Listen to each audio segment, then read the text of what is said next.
So, anyone heard any news lately? Welcome to the F1 2023 season review on Motorsport 101.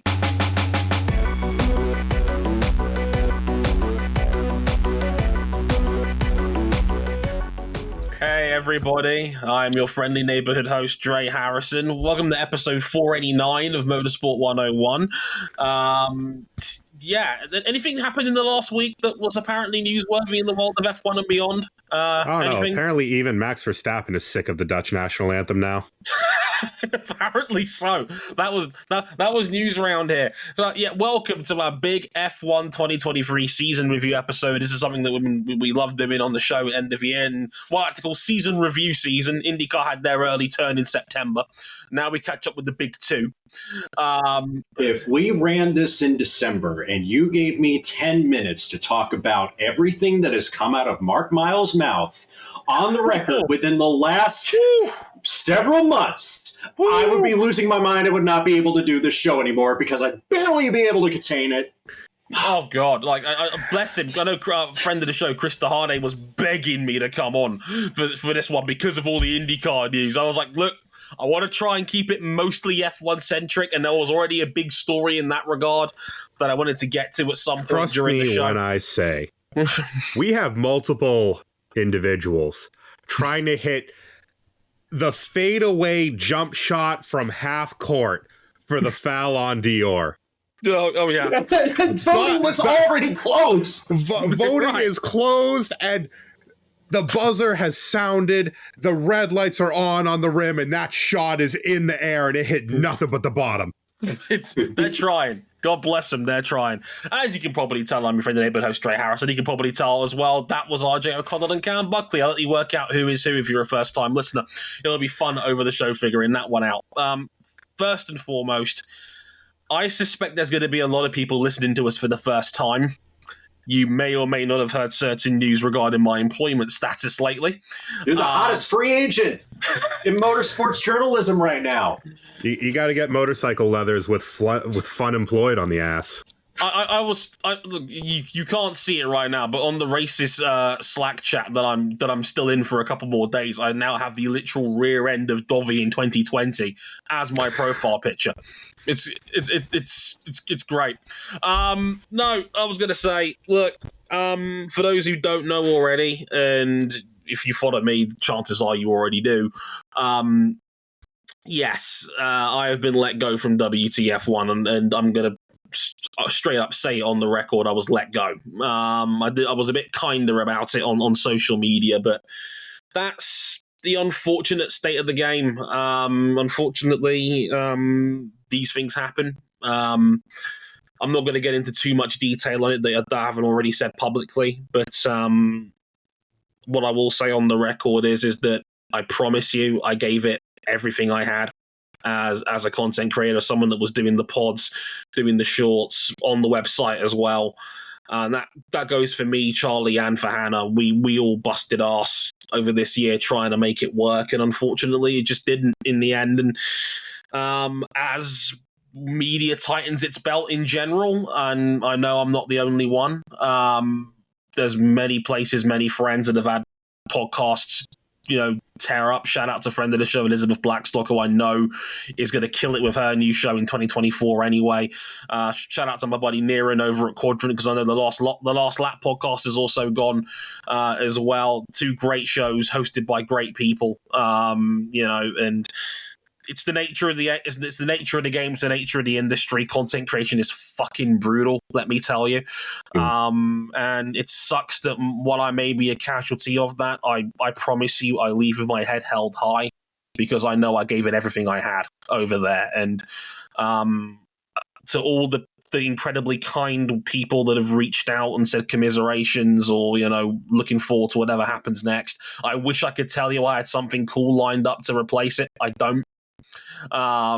It's all raw. I'm out in the open. I don't know what's coming next, but sincere thank yous. It means a lot that you noticed, and it means a lot that you cared. As I've said, I will scream from the heavens if you still want to listen to me. Come over here. We're fun. We cover more than one series. I love these guys, and I love working with them in the same way that I love the WTF1 team. And I'm gutted to have been let go, but I'm still here. M101, I promise you, is going nowhere. If anything, it has galvanized me to work even harder, because it was this that got me that job in the first place. It wasn't anything else I was doing. It was this. And it's been 9 years of a labor of love, and I'm incredibly lucky to have such incredible peers, fans, friends, and colleagues that have supported this show in that time. And even when I've not maybe been able to put as much into it as I would like with this full-time job at WTF1. And of course, that may change if somebody else comes knocking, who knows? But in the interim, I promise you, I will do everything I can to keep M101 going on the side as well, because I love it here. This is the one place I could truly cut loose and be myself, and I'm very proud to have this community and the people and the friends that I have within it. I love it. I still love it. I very nearly stopped at the end of 2022 because I thought it was too much. But if anything, this year has galvanized me to keep going. So sincerely, thank you all for the kind words and the love and the support. It really does mean the world. And hopefully, maybe the right person is out there watching and listening. And who knows, I might get another shot somewhere else. But if not, I can say I lived my dream, even if it was only for a short time. And I would rather have that than never at all. So thank you, guys. It really does mean the world. And let's get back to doing what I do best, which is apparently shit talk about motorsport. So that's what I'm here for. That's what you all are here for. And let that march continue. So before we get into the meat and potatoes of this episode, which is our F1 season review, there was a big... Do we have to talk about this? We kind of do. Imagine if I had a fifth of vodka, I'm just pounding it back right now. And then I'm pouring myself more, and I'm pounding that back too. Let's dive right into Wolffghazi. So for those who don't know, last week we had a big story drop that the FIA was launching a conflict of interest investigation into two unnamed people, one of them being an F1 team boss and another one being a FOM employee. Now, the FIA didn't directly mention by name who was being investigated, but because of a shitty story written, and I've got no problem saying this on the record, a shitty story written by the people at Business F1, and I'd like to think it's some old white guy who's converted his basement into an axe grinding facility. They wrote some rather disparaging comments about Susie Wolff, who you may now know as former racing driver turned F1 Academy director, now at FOM, and saying that, well, she's married to Toto Wolff, there's a chance she could be feeding him information. Now, this is completely fucking baseless. I have it from multiple people that this was completely fucking baseless, and yet the FIA launched a COI investigation anyway. Understandably, the rest of Formula One was pissed at this news. All 10 teams. 10 identical statements. All 10. Now, like I said... We're just waiting on Sauber to drop theirs, not because they were in opposition, but because they were just like, I was away from my desk. Yeah, exactly. And it was like, okay, just copy theirs and put it on our generic template. It's fine. But look, I cannot stress how rare it is for all 10 F1 teams to be in agreement on anything, let alone this. They all distanced themselves from the investigation, saying, we didn't report anything. We didn't have any issue with this, and we look forward to working with Susie in the F1 Academy next year, because as you may or may not know, all 10 teams are going to be sponsoring one of the F1 Academy cars in 2024 as it joins the F1 support bill. A day late, obviously, Mercedes and Susie herself came out with some scathing comments in response, and deservedly so, as far as basically saying, why is my marital status being used as a stick to beat me with, essentially, and called the comments disparaging and rooted in misogyny, which, as far as I'm concerned, they very much are. A day later, the FIA announced that they had ended their investigation. There was nothing to report. No individual was being chased up. And that was largely the end of the matter. ... For now. Toto Wolff has come out since via Mercedes and said, look, we're keeping our options open legally. We want to know what led to this investigation in the first place. So Merckx could challenge the FIA legally down the road. It's not off the table, but both Toto and Susie Wolff made the point that we're not dropping this. We want to find out what led to this situation, basically. So we kind of wing in this segment because we didn't have anything hard written down for it. But I mean, what did you make of all that last week when that shit hit the fan over that 72-hour period? I mean, listen, just because Toto Wolff is married to a successful team principal, a racing driver, and a Formula One representative, does not mean that we should just be thinking of Toto Wolff as just Susie Wolff's husband. Yeah, dude, this story is weird. And Dre, you summed it up best. You kind of get the sense that maybe Mohammed bin Sulayem just needs to log off a bit. I think we could all log off a bit. I have to clarify something here, and I'm saying this in confidence. I've had 3 or 4 people reach out to me about this. Inclination is it wasn't Ben Sulayem. And inclination says that the concussion he fell and he partially missed the F1 prize-giving ceremony last week. He did a limited role, according to what the original plan was. Apparently that fall was genuine. I know it was a bit weird to delete the video of him being in Baku, but apparently it was genuine, and that the person that chased this up might be their new commissioner. Who, of course, is a racing journalist. If I speak. Oh yeah. Yeah. And we'd had a couple. We're not going to mention them. We're not going to mention them by name, but they're very easy to find if you Google F1 commissioner. Yeah. And people who are not on this show but are very familiar with the situation are like, I mean, when it was first announced that he was taking the job of F1 commissioner, like, wait, you're giving a journalist the job of F1 commissioner? With a direct line to MBS. Yeah. And by all accounts, yeah, it looks like he's the one who threw this grenade. But I have to go back to those who initially threw this grenade. Look, business F1 is not worth any of our time. It's anyone who knows the motorsport journalism game knows that they're a bunch of misogynistic assholes anyway. These are the guys who built an entire argument of why the W Series wasn't succeeding around, they're not promoting their sex appeal enough.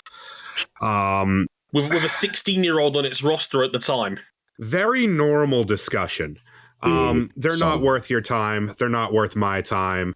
If this had gone through anything resembling fact-checking, this would not have gone anywhere, but it doesn't look like it did. And we are all 3 days of atrocious discourse worse off for it. Even Christian Horner, who would stand the most to gain Christian Horner has never seen an argument he didn't want to take part in. Even he's like, it wasn't us. He got on television and said, yeah, this wasn't us. Yeah, he was the one boss that went on Sky Sports and actively said to Craig Slater's face, we had nothing to do with this. Look. Dude, Toto Wolff and Gerhard Berger were probably just in their winter cabin just sipping some hot cocoa. Look, sincerely, right? Toto Wolff and Christian Horner are fierce competitors, but I'd like to think they genuinely do respect each other as people. I really don't think... Like, if Christian Horner... I'd like to think their significant others are off limits in their rivalry. I'd like to think so. I know Christian Horner. I've met Christian Horner. he doesn't seem to be like the sort of person that would make a personal attack against a competitor's partner. I really don't think he'd be capable of something like that. And like I said, we've seen them arm in arm in pictures. I'd like to think they genuinely do have a level of respect for each other beyond the racing circles. I know it's very easy for us to say that when the F1 circle is so Red Bull versus Mercedes centric and has been for the last 3 years, but I really don't think that they would go that far. Anything happened significant happened yesterday from the day of recording? 2 years ago. I'll tell you, we had to say goodbye to Kimi Räikkönen as an F1 driver, and that broke my heart. Yeah. Sad day. No, but I was just like, I mean, I can only echo what Cam has said on top of this. When Susie Wolff said the reporting was based in misogyny, she was absolutely correct. 110%. This is the same institution that has been sued by Charlie Whiting for libel. They've had multiple court cases over the years based on libel and defamation. This is the same rag that, as Cam mentioned, had no problem implying that teenagers need to sex up their series. This is the same rag that had no problem accusing multiple drivers of being gay and cheating on their partners, or saying that Lewis Hamilton played the victim card or played the discrimination card in their articles regarding 2021 and how he gets down as a racing driver. They are the journalistic equivalent of a jizz rag. And I pull no punches in saying that. To piggyback off of your earlier point, they're just one giant axe grinding facility. It's a grift. It's a stupid grift, and they're not worth your time. We could be better if we don't pay attention to them, but somebody at the FIA decided this is worth chasing down.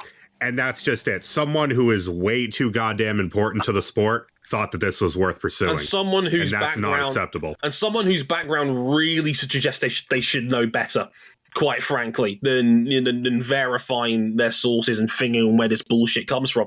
And look, we are all partly responsible for this to an extent, because not only the dispute should never have seen the light of day, the aggregators were always going to gas this up because, like I said, it's a Mercedes-relevant story that's going to be directly against Red Bull because Abu Dhabi was mentioned and the cost cap of 2022 was mentioned in that story. Getting roasted is getting posted. So they're going to get all their clicks, and eventually there was going to get so much smoke that the wrong person was going to read it and take it one stage further. And there's one thing I need to point out in this as well. Conflicts of interest is the glue that holds motorsport together. Yeah, that's the other thing, too. It's just like, I understand if you're new to motorsport, you're thinking, yeah, this is a serious conflict of interest. And it's just like, buddy, this is not the first, and it certainly will not be the last. Mm-hmm. Motorsport is a closed fucking shop, okay? It is largely inaccessible to most people that are in sports, let alone general society, okay? Like, chances are, if you're on the road for 250, 300 days a year, you're going to probably hook up with someone who is a part of the traveling circus. You are going to go from paddock to paddock, from team to team. You are going to bring over insider secrets. You are going to jump from... How much of the current FIA is former F1 employees and vice versa? A huge amount of them. Marcin Budkowski went from the FIA to go to Renault in 2021, and that was only 2 years ago. Stefano Domenicali quite literally ran the Ferrari Formula One team for over half a decade. And now he's the most powerful man in F1's commercial wing.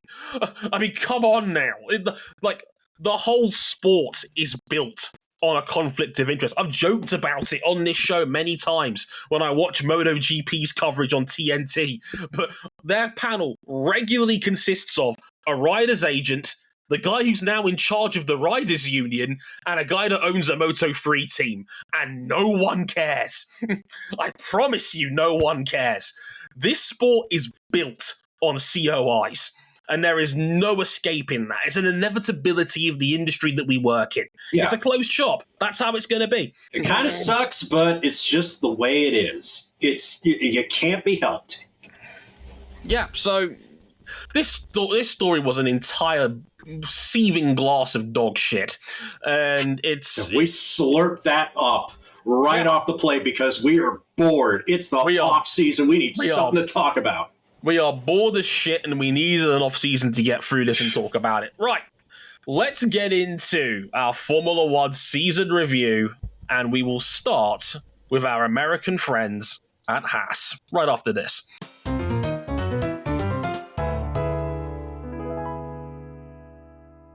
Okay, folks, season review time, and we're going to do what we normally do on this show. We're going to go in reverse championship order. We'll mention some key stats first, and we'll get into some of that. And then we'll pick out some key points of each team's 2023 and talk about them at length. We'll even give the team a score at the end, just because we're fun like that as well. So let's go to the bottom first, and that is Haas. Unfortunately, the second time in the last 3 years, Haas have finished at the bottom of the tables. Worst team in Formula One. Yeah, no team at the bottom of the standings has ever scored as many as 12 points and still finished last. Bad luck, Haas. That's how this goes. So they were 10th in the standings with 12 points. Looking at the head-to-heads, and this is going by races in which both finished or both had the equal opportunity to perform. Thanks to RJ and digging up his race fan stats for that as well. They have a fantastic archive. Thank Keith for putting all that. Keith Collins, my boss, for putting all that together. Yeah, Keith's the man. Yeah, keeps a good egg, and I know he does a lot of brilliant work in putting the stats together in a really neat and convenient way. So shout out to Keith. I know he's listening. Hi, Keith. Thanks for listening, buddy. Hi, buddy. To round that up, Hulkenberg 15-7 up in qualifying. He was 10-8 up in races they both finished. High finish on the year was 7th in a Grand Prix in Australia. They did have the 6th in the Austria Sprint as well. K-Mag 19th in the standings, 2 points. 3 times in the top 10. Best finish was 10th. Average finish was 15.6. Hulkenberg's was 16th in the tables. Had 9 points. Got in the points just once. That was our Australian race. Best finish was 7th, as mentioned. Average finish was 14.5. This car was a one-trick pony, wasn't it? I mean... a one-lap pony, if you will. Yeah. This car had no race pace. None. I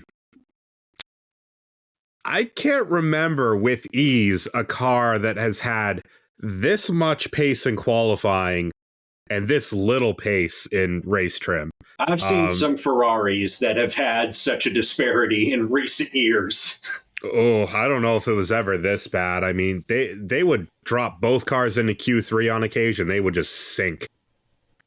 Yeah. Why would they sink? Because this thing it has no portion control when it comes to its Pirelli P0 tires. Yeah, the Haas VF23 was a machine that turns fresh tires into dead tires in record time. Did it for both drivers. We had the classic Haas development trope of putting upgrades on the car and making the car worse. Even if this time they copied the Red Bull RB1819 concept, and it made them worse. What does that say? Yeah, Hulkenberg had reverted back to the old setup by the time we got to Abu Dhabi at year's end, thinking, well, sod it, might as well roll the dice and see what we've got here. And every race that they ran both, Hulkenberg blew Magnussen's doors off. Yeah. That gets us to the other thing. I was very skeptical about Nico Hulkenberg coming back after such a long layoff. Being an old guy, replacing a young guy who probably didn't deserve to get fired, and that's Mick Schumacher. I hold up my hands. We can all hold up our hands and say, unless we believe Nico Hulkenberg was this good all along, Nico Hulkenberg, we're sorry. We forgive you for the slander. We forgive you for thinking that you were washed. You did as much as you could in this situation. You still got a little bit of it. I'm not saying it's enough to get that podium you've been wanting for so long, but you did the best you could, pal. You could mix the best attributes of Senna, Schumacher, Hamilton, and Verstappen together. They had putting this thing on the podium over a race distance. Hulkenberg was pretty good. Nico Hulkenberg. Pretty damn good. He probably never should have lost his seat in this sport at the end of the day. And he came back, and he was terrific in qualifying. He got the most out of this thing pretty much every weekend. And he's still showing us why all that potential, like the Honda S2000, his potential has always been the discussion. Now we got to talk about another driver who's always had potential, and that's Kevin Magnussen, who let's not forget, when he came back in the sport after the no good, very bad, terrible Nikita Mazepin experience, got him and Haas a lot of good karma by putting them straight back in the points right away in his first race. Mm. I don't know if that karma, I don't know how long that karma's got before it turns sour. I think it's got a little bit longer, because I read from his book, Gunther loves Kevin Magnussen. He really does. And K-Mag did him a real big favor to break off from his sports car deals over at IMSA to head back to F1. He didn't have to do that. Shout out Peugeot. If he was driving this thing, he was still dodging a bullet compared to the 9X8. Right. So, Gunther is very grateful for Kevin and what he's done for that team over the years, which is understandable. He's done a lot for Haas and vice versa. Look, this is 2 years in a row, and this is year 8 for Kevin Magnussen. He's got 160 starts to his name now. He's been beaten by 2 different drivers from very different ends of the same F1 driver path spectrum in 2 respective years, and been beaten convincingly in both. And maybe not in points against Mick Schumacher, but in races they both finished, I think Schumacher beat K-Mag 11-6 last year. Yeah, in the second half, Mick was cleanly better than Magnussen, but by that point, Haas's development push in the throughout the season, I should say, for 21, had dried up. Yeah, and Gunther had run out of patience with Mick and the crash damage, which in a smaller team is understandable, but on raw ability, Mick was better than Kevin last year, and now Hülkenberg's coming and convincingly beaten Magnussen this year as well. And the weird thing is, right, it was almost a repeat of last year, because you look at the results, Hülkenberg only scored points 1 time, and it was that train wreck of a finish in Australia. He almost got the podium in Australia. If the finishing order was as the red flag dropped, which it wasn't, he would have got a podium. He would have got a podium after Carlos Sainz's penalty. I would have. We would have been so wrong. The universe would not allow this man to get a penalty. Nope. Come hell or high water. But again, the two best results of the year came from Hülkenberg. The other one was the P6 in Austria sprint. He drove brilliantly in that sprint race. That was such a good drive from Hülkenberg that day. The man's still got it. He still has a bit of juice in the tank. That's clear. Magnussen hasn't got an excuse. We're going to get to Logan Sargent later, but I made a point in emphasizing this in my part 1 of my season review on the website, which you could read at motorsport101.com. I made a point of mentioning this. Logan Sargent, people couldn't wait to bury once he got here. But as a rookie, that should get you a certain degree of mitigation. He was a rookie who walked into a tough scenario, going to a brand new team, first time in an F1 car, and Alex Albon in the opposite side of the garage. Who was cooking this year. We'll get to him. What's K-Mag's excuse? K-Mag it's a shame, because Magnussen had world championship potential when he broke in the sport, let's not forget. He was debuted on the podium, shining star of the McLaren Young Driver program once upon a time, and as his career has played out outside of that debut podium, it's never materialized. And that stinks. So what's...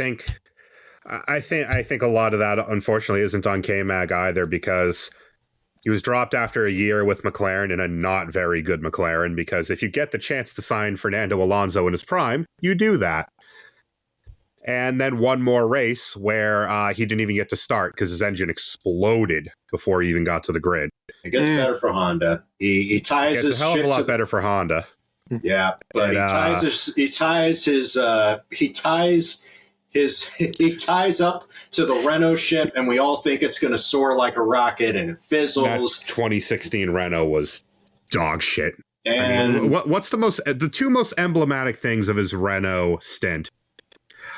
Flying into the barrier at the top of Radion. Oof. And then, was it his car that just wouldn't stop being on fire in the pit lane in Malaysia? I think it was. Yeah, that's not a great way to remember a team, is it? And look, the problem is that Haas might have their eye on his replacement, because Ollie Behrman is apparently in very good estimation in the Haas garage. He's going to have a tough time next year in Formula 2. I think it's a loaded Formula 2 cast for 2024, and his teammate at Prima will be Andrea Kimi Antonelli, which is going to be where everyone's going to be fixating their eyes for 2024. But if Ollie Behrman has anyway halfway decent F2 season in year 2, he might be next in line for a Haas drive. Look, if I'm good for him, because I do actually rate Behrman. I think he's a very, very good driver. I actually think he has some of the intangibles that you want to see in someone on their way up through the ladder. The problem here is Haas. In the last 5 years of their existence, they finished 9th, 10th, 8th, and 10th in the constructors. Mm-hmm. And this year, for much of the year, they were above the bottom rung, and they just went nowhere with upgrades. They went backwards. And meanwhile, the teams around them, who we'll get to, a couple of teams made, I'm really going to single out AlphaTauri. AlphaTauri salvaged something out of this season that they should not have. Right. With a big upgrade in Singapore. As long as Haas maintains this car trait, of just turning tires into bubblegum in this era of the Pirelli tire, and couple that to the fact that they have never once developed well over a season, where do you go from here if you're Haas? No matter who you plug into that seat, there's something in your pipeline that does not work that you cannot contend with the more established teams around you with. Right, it is a problem, and it's something that they're going to have to address as an elephant in the room at some point. Otherwise, they're going to keep spinning their wheels like this. Like, I don't think they were the worst car or the worst team in Formula One this year, pound for pound. But the way they develop, and the way, as Kiera quite rightly points out in the chat, how can they develop when they don't build most of the car? It's parts from Ferrari and a chassis from Dallara. And well, how do you have the resources and the facilities and the manpower to build a car as a privateer team? That's the problem, is that they've only got 250 people working for them, Cam. Like, Williams has 900. And that's just it, is that they do not have, they buy as much of the car as they can from Ferrari, and then they send the designs over to Dallara to be manufactured. I think they've been well past the limit of that model for years now. But have they got the money to be able to turf this system over and start fresh? Oh, they've got the money. It just depends on whether Gene wants to spend it. Gene has the money. We all know that. Yeah. But with 5 years straight in the bottom three, is he going to keep pouring money into this, hoping to get them back to even what they were when they were a midfield team? Because this team is on current evidence. Yeah. No, I don't know. We'll have to wait and see. But the signs are a bit. They have one constructors finish above 8th place, and that was in 2018, and that was after they got disqualified from one of their big point scoring ones too. Yeah, floor was illegal. Yeah. I hope. Look, again, I have personal affiliation. I've met Gunther. I know a lot of the people from the Haas side of things. They are genuinely giving it everything they've got, and I have no doubt that they're trying the best with what they have. I hope they can figure it out, because a good Haas team is good for the sport across the board. Everybody wins if Haas does well. But they've been spinning their wheels for some time, and I hope they can find a way to turn it around. Alfa Romeo, next up on the list. Alfa Romeo were 9th with 16 points.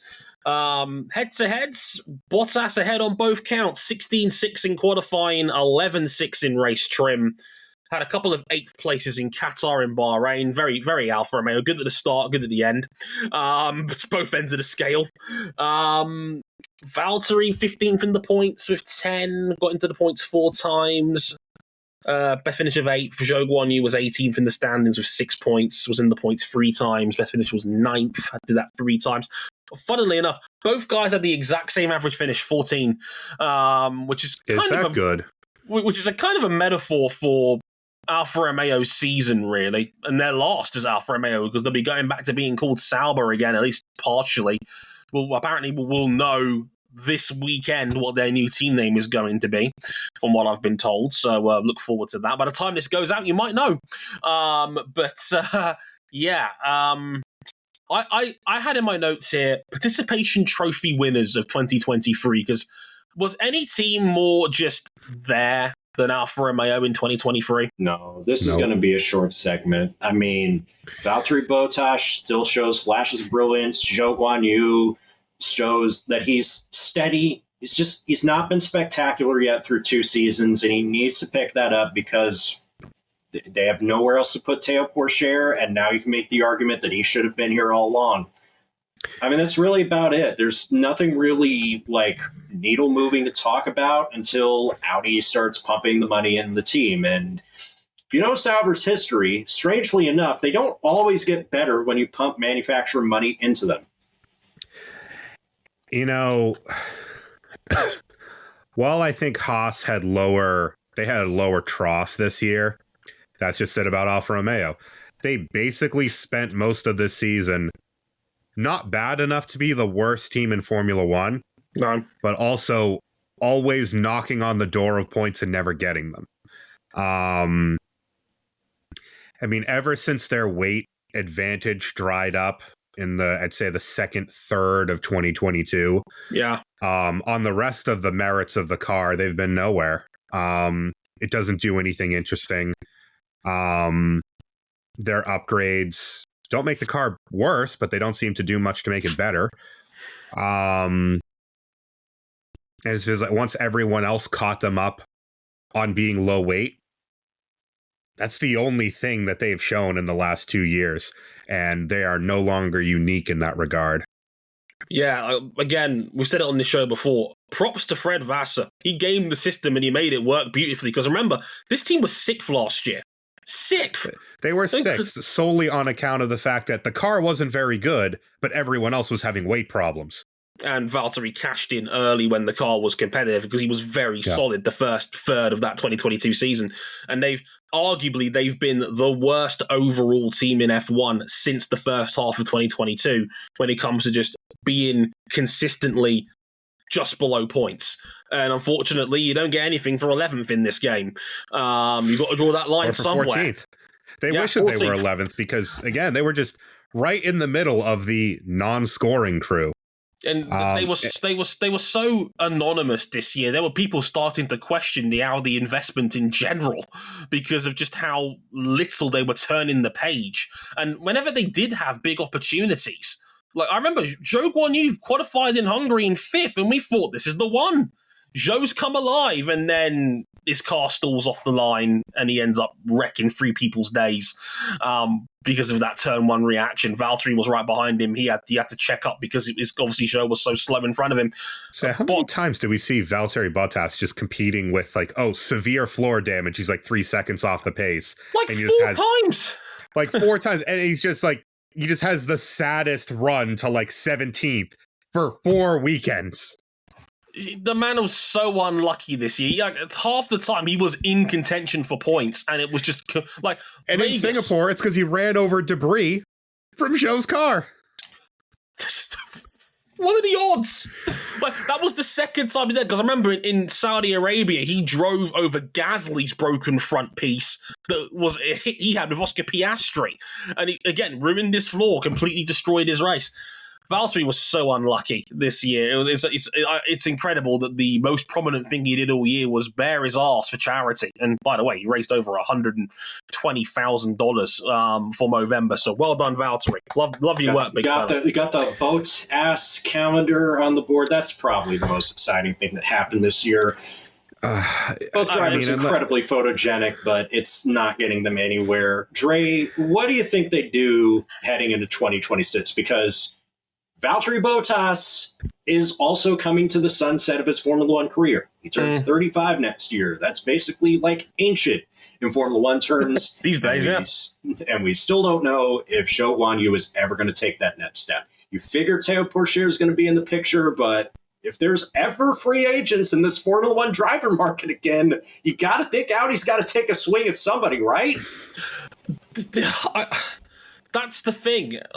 This team has been so milquetoast in the last year and a half. I'm not sure how much of this I can pin on the drivers. It's a very weird scenario where, Like, where does Alfa's responsibility stop and where does Zhou and Valtteri start? It's very, very bizarre. And look, they've both been retained for 2024. Zhou Guanyu was probably the bit more questionable one. Théo Pourchaire won the Formula 2 title, but I suspect he probably didn't win it convincingly enough to really say, look, this is what you're missing out on. And that's a shame. Not when he was projected to have a walkover and then had to fight for it for much of the year. He did it through steady consistency, whereas Frederick Vesti was just racking up wins. If you're ever familiar with the 2003 story of Matt Kenseth versus Ryan Newman, it was a little bit like that. Yeah, like please don't play off Sereno. Pourchaire won one Formula 2 race this year. Frederick Vesti won 6. And that was always going to... And Frederick Vesti was not being touted as an F1 level prospect entering this year in the first place. That was the problem. It's just a shame because Vesti's good.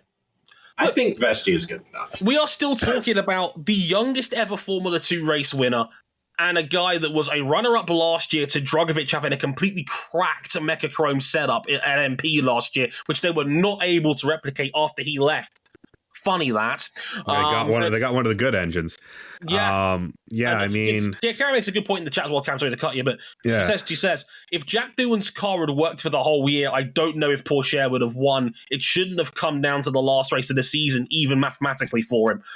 Hard not to agree with that, because Jack Doohan was very good to start the year as well. I think they need to do a clean sheet new car for next year. Which apparently they are. Which that is the thought process around it, but it's Sauber, and it's not the good Sauber. It's not the Sauber that's picking fights with Alonso for wins in Malaysia. It's the Sauber of they're just kind of there, and no matter what ideas they throw at the car and who's in the seats, they're just kind of there. And I feel like they're just going to be there until Audi takes the reins. And that's kind of what it feels like. It feels like even if they put Pourchaire in there, would it make a massive difference? Is he that much better than Zhou? The fact I can't say that with full definition probably says they've made the right move. I don't know. What's a driver swap going to do? Is it going to get them an average finish of 12th rather than 14th? That's just kind of how this team feels right now. Yeah, it's just sort of just there at the moment. And that's the problem. And that sucks. And again, they're a good team. I want them to do well. I hope they have a nice big sponsor next year. And look, again, it's good for everybody if Audi does well, but they're going to have to get through this rough patch first. And that's going to be an issue. And that's kind of where they're at right now. That's right. Also, Théo Pourchaire, newest Super Formula rookie. You can check out all of that season somewhere. We'll let you know when eventually a TV sfgo.jp, the official Super Formula app, which has some of the best telemetry in the business, actually puts F1 TVs to shame. Absolutely. Anyway, time to talk about the successor to my favorite Formula One team, Scuderia AlphaTauri, Toro Rosso, Minardi Racing Bulls, Team Faenza. They're them. Which will no longer be named that next season. We'll have to wait and see what the rebranded Red Bull 2 team is going to be. 8th in the Constructors with 25 points. I'm not going to go into all the head-to-heads, otherwise we'll be here next week, because we all know they had 3 drivers in the second seat. But I love that RJ puts, if the Freeze, Ricciardo, and Lawson were one driver, Tsunoda leads 16-6 in qualifying and 12-7 in races against. Don't ask us to mash up all 3 drivers' names. I tried. It was a train wreck. Yuki himself was 14th in the standings, 17 points, 6 times in the points. Best finish was 8th, and the fastest lap bonus he got in Austin. His average finish on the year was 13.6. I'm not going to go into all 3 of the other guys as well. We all know the Freeze didn't make it past halfway. Daniel Ricciardo was 17th with 7 points, had a 7th in Mexico. Average finish was 12.7 in the 7 races he took part in. Lawson, 20th in the points, he was the 9th in Singapore where he got the 2 points. Average finish was 12.2, the best of any AlphaTauri driver we had on the year. In the 5 races he played a cameo in, as well as obviously being Super Formula Championship runner-up as well. That's worth mentioning. The first question I got to ask is, like, shout out to them because they made genuine progress this year. They were terrible the first half of the year, had 2 points through the first half of the championship. And it wasn't just speed. They were atrocious on strategy for a lot of the year. The exact opposite of their sister team. Yeah, they were just bad across the board. And, like, it's weird because, like, they threw the house at this, and from what I remember reading up, no team brought more upgrades across the season than AlphaTauri did. In terms of correct. Sheer quantity. And they the last batch of them was really working because after Liam Lawson got that 9th place in Singapore, they had 5 points on the year. They quintupled that in the 5 last races of the season. Practically speaking, it was as much of a B-spec car as you can get without changing the top. They changed the whole car.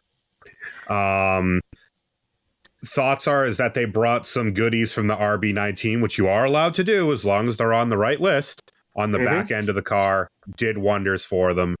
And both Yuki and Daniel put them to good use in the closing rounds. Yeah, they had a car in the points 4 out of the last 5 rounds. Probably should have had more, but again, I'll talk more about that with Daniel Ricciardo in a minute. But Yuki Tsunoda, genuine progress, or was it fool's gold because of the chaos of the team around him? I think it's progress. I'm inclined to agree. We're all in agreement here. Like, there's still flashes of madness sometimes. Mexico City comes to mind, but he's a more complete driver than he has been over the previous 2 seasons.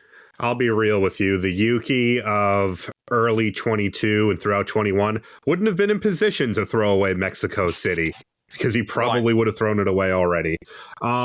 He shined bright when the upgrades came into play because he was regularly in the points. He was shining bright before that. I mean, Dre, how many 11th places? Just giving it all she's got, Captain, trying to get in the points. Esteban Gutierrez would love these amount of 11th places. He was 11th trying of his best. Yeah, he was 11th or 10th in the first 5 races of the year. He was consistently punching on the door of points, even when the car was at its worst. And when he did have a good car, he was regularly in the top 8. That's about as much as you could ask for him. Let's not forget, this year started in preseason testing with Franz Toss going, I don't trust my engineers anymore. They said this car was going to be amazing, and it's awful. And they were expecting Tsunoda to make Q3 appearances and get in the points. He did. Tsunoda held up his end of the deal, in my humble opinion. I think he's definitely taken a step forward as a driver. I'm going to be very intrigued to see how he gets on with a full year next year with Daniel Ricciardo in the other seat. Now, I don't know about you fellas, but I almost feel like the Ricciardo comeback was inconclusive because he had that hand injury, broke his metacarpal in Zandvoort, missed 5 rounds as a result of that metacarpal injury in his hand. And when he came back, he was so unlucky. Like Brazil, his rear wing was damaged, and Mexico was the big outlier. But besides that, it just didn't happen for Ricciardo. But Dre, you pointed out earlier when we were debating before they made their decision on drivers. You don't bring Daniel Ricciardo off the couch and off of what would have been a very cushy ESPN gig with Will Arnett to just give him like half a season and say, okay, you've had your fun, had one last crack at it, now get out. No. You bring him back because you probably think that the old Daniel Ricciardo is still lying there somewhere and maybe good enough to be Max Verstappen's teammate sometime down the road. Well, Red Bull talked about it at length this year where, I mean, they plugged Ricciardo into the sim and they were mortified at what the McLaren had done to his driving style because... Look how they massacred this boy. Yeah, they said, it's like, this is not the Daniel Ricciardo who was giving everyone a bloody nose back in 2017, 2018. And we forget, he was, as much as Verstappen did come on song mid-2018, Daniel Ricciardo's car was held together by toothpicks and chewing gum for most of the year. And even when he was having a good weekend, Renault engine moment. I mean, I can kind of sum it up like this. Nick DeVries got fried like Popeye's chicken. We don't have to feel too bad for him because he got a much better deal out of this. Well, 1.5 good deals out of this. He gets to be the problem guy in the 7 Toyota instead of Jose Maria Lopez. Hey, that's better than just having the Mahindra deal. It is indeed. Yes, it is. And yeah, I mean, I can't agree more, Dre. It's Mexico's the big outlier. Daniel Ricciardo was on fire in Mexico City. He looked like the Daniel of old. Yeah, one lap longer, he finishes sixth, and he beat George Russell openly admitted after that race, one more lap and he beats me. And yeah, that was the one big Ricciardo result he had after the comeback. Everything else was either riddled with bad luck or largely inconclusive. And it's muted by the fact that, once Lawson got thrown in the car, relative to where AlphaTauri was at the time, Freudian slip, he looked just as good, if not better. He looked like somebody who could drop in that car full time. Rock solid. Yeah, every time he got in the car. Yeah, like you could not have asked any more out of a stand-in performance than Liam Lawson's 5 rounds he had when he filled in for Ricciardo's injury. He was superb. Regularly fighting for points, got into Q3 in Singapore, got in the points in Singapore, was racing Tsunoda hard on his level, on Tsunoda's home track at Japan as well. Lawson is legit, no question. But he's on the pine again for next year, which is a real shame because he's good enough to be. I think he was good enough and he did enough to justify being on the grid for next year. We got a decent sample size.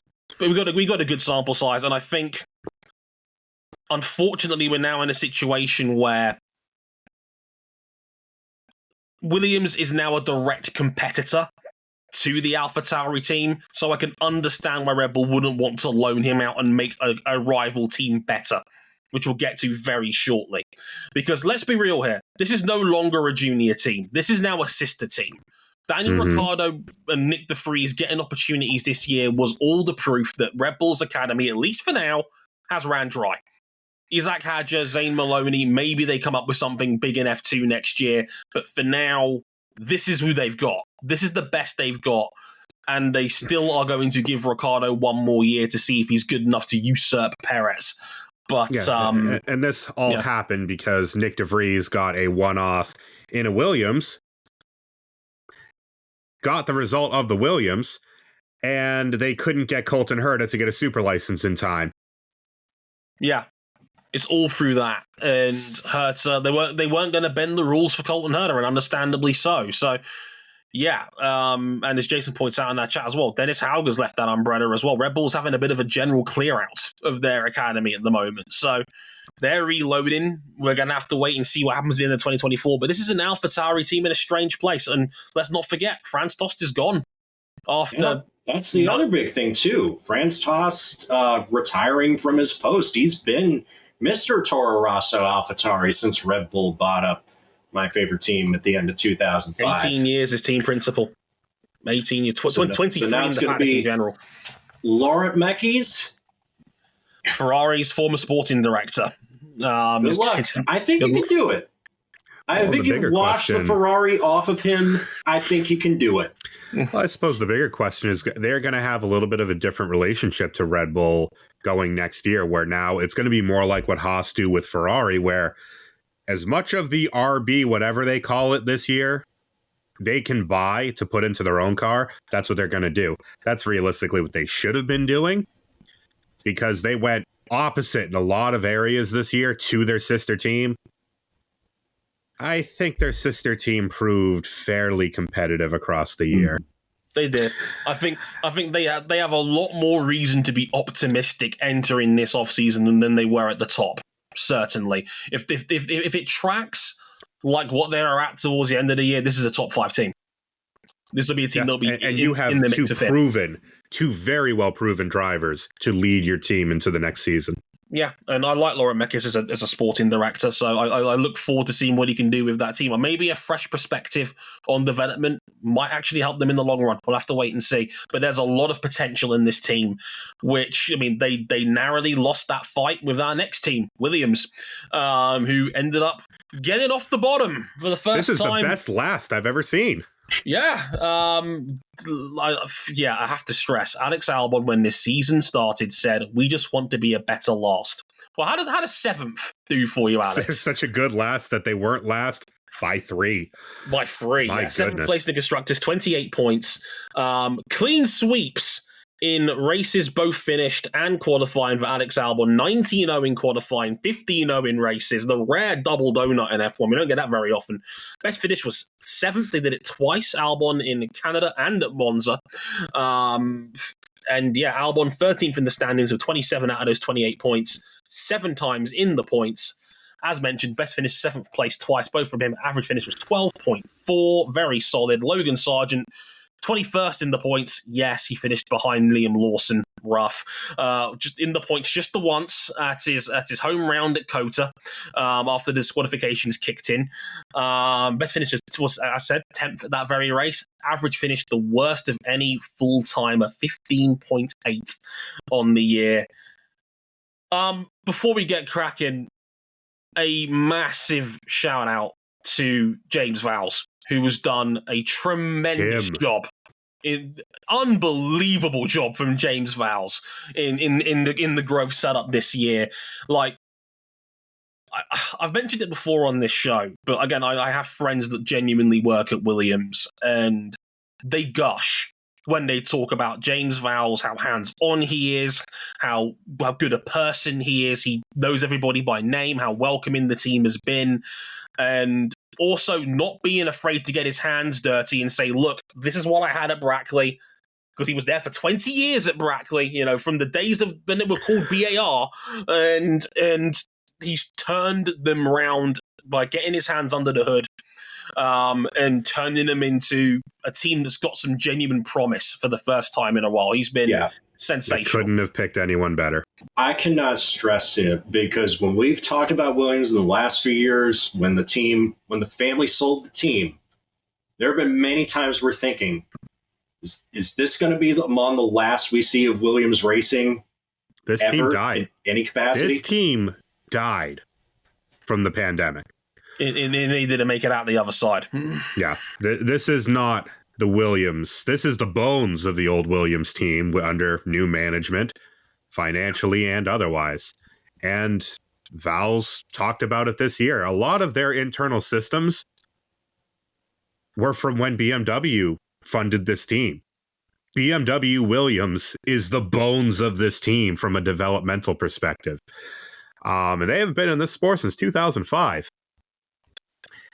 And first of all, you said, James, they could not have picked someone better for the job. James Vowles is exactly the right leader, the right personality. He's the guy that they thought Paddy Lowe was going to be 5 years ago. Yeah, and at the end of the day, I don't think Paddy Lowe had much of an opportunity to succeed either. Yeah. But under, Doralton, I think, has taken a generally hands-off view with the team of do what you need to get this team, get this ship righted. And they have, for the most part. I mean, this car is almost like the opposite of the Haas in a certain way, not in the sense of no qualifying, all race pace, but rather when this car peaks in low downforce trim, when it's a fast flowing track, this car shines.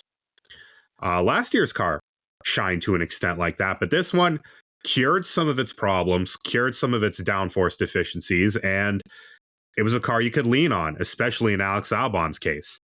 And Alex Albon. Alex Albon, redemption.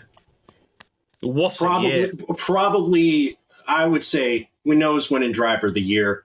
Albon's got to be in podium contention, at least second or third. Oh yeah, for me, I had him sixth. That was just really harsh. I think he's. That's hard. I mean, there is a block of four. There is a block of four, in my opinion, that above, obviously below Max. Hamilton, Alonso, Norris, and Leclerc had to be 2 through 5 in my opinion, but Albon was 6th on my list. As close as 27 points. 27 points in that car is a phenomenal effort. It could have been more. And it could have been more. Their reliability was not 100% this year. They spun out in Australia from P6. And that is probably the only big black mark on his season. But he was also driving that thing at like 13 tenths, trying to keep 6th. So I think, first of all, that man needs, as Jason puts in our chat, full spinal reconstruction from carrying that team. We're smoking Alex Albon spinal fluid infused perks. But there was another couple of scenarios where they got him up the field, and in combination of driving and straight line speed, because this thing was a damn bullet in a straight line, they put the onus on him. You're up the field, defend it. And he did. Canada being the big one. That was with Esteban Ocon and Lando Norris in superior machinery all round behind him, and he found the way to make it work. I'm not so sure I'd call the McLaren at that point in the season superior machinery. Much more on that later. Yes, but still, I mean, the other side of the garage is one that's worth talking about, because we've not talked F1 in a while. Since the last time we did so, they have now confirmed Logan Sargent will be in the car for 2024. So what Logan the fuck is 3,280 feet? Etc. Shout out LS2 updates on Twitter, one of the best accounts there. Yes. So they're going to keep Logan Sargent. Was this the right call?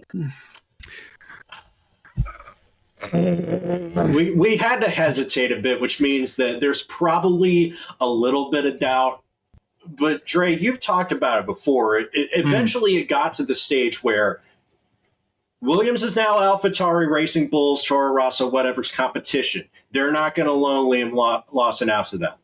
No. And then the options start to thin out. Felipe Drugovich is allergic to doing anything outside of Formula One. They apparently didn't like the Mick Schumacher date in the simulator, so he's going to drive with Alpine. And then it just leaves with the point, it's just like, well, maybe by process of elimination, you got to roll with Logan Sargent for a second year and hope he improves. And you got to hope he improves because, like, the benchmark for him was just to be better than what Latifi was relative to Alexander Albon at the time that Latifi was there. And he wasn't. Not really. You know, the thing is, you killed the man, but not the idea. You know, when it was good, it was, I'd say, solid from Logan because, look, Alex Albon is a top, minimum top 10, top 6 driver in this field. He's very, very good. Mm-hmm. And we know, I mean, look, he's not Max Verstappen. He can't drive a car on 10 sensitivity. But you can set a car up for him that is going to be a bit of an axe murderer, but it's fast, and he can live with it. When it was bad for Logan, it was in the wall. Rough. It was in the rough. Wall. Yeah, that Japan crash was the single most expensive incident of the entire season. That was over 3 million quid's worth of damage alone. That Japan the whole car off. That Japan incident was where I was thinking he's probably one and done, but he salvaged something at the very end. He's got to drive within himself. Somehow he's got to step up his game in terms of, like, he's got to get the floor up.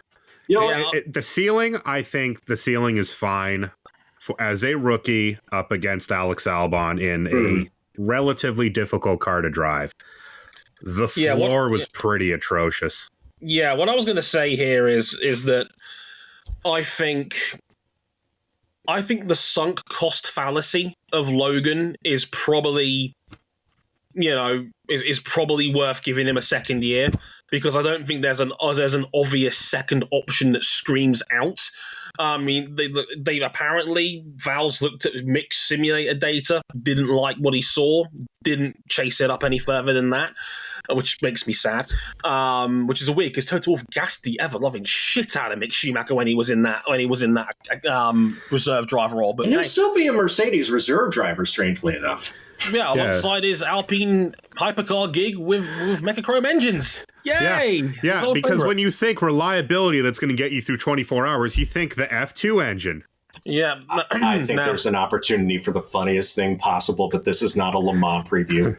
Right. Now, as Guillermo like rightly says in the chat, they said they called them up a year early, and they really, really did. I fully agree with that sentiment. And James Vowles admitted as such. He said, look, at the start of the year, we are limited to how much track time a rookie can get in Formula One. It's expensive to run tests.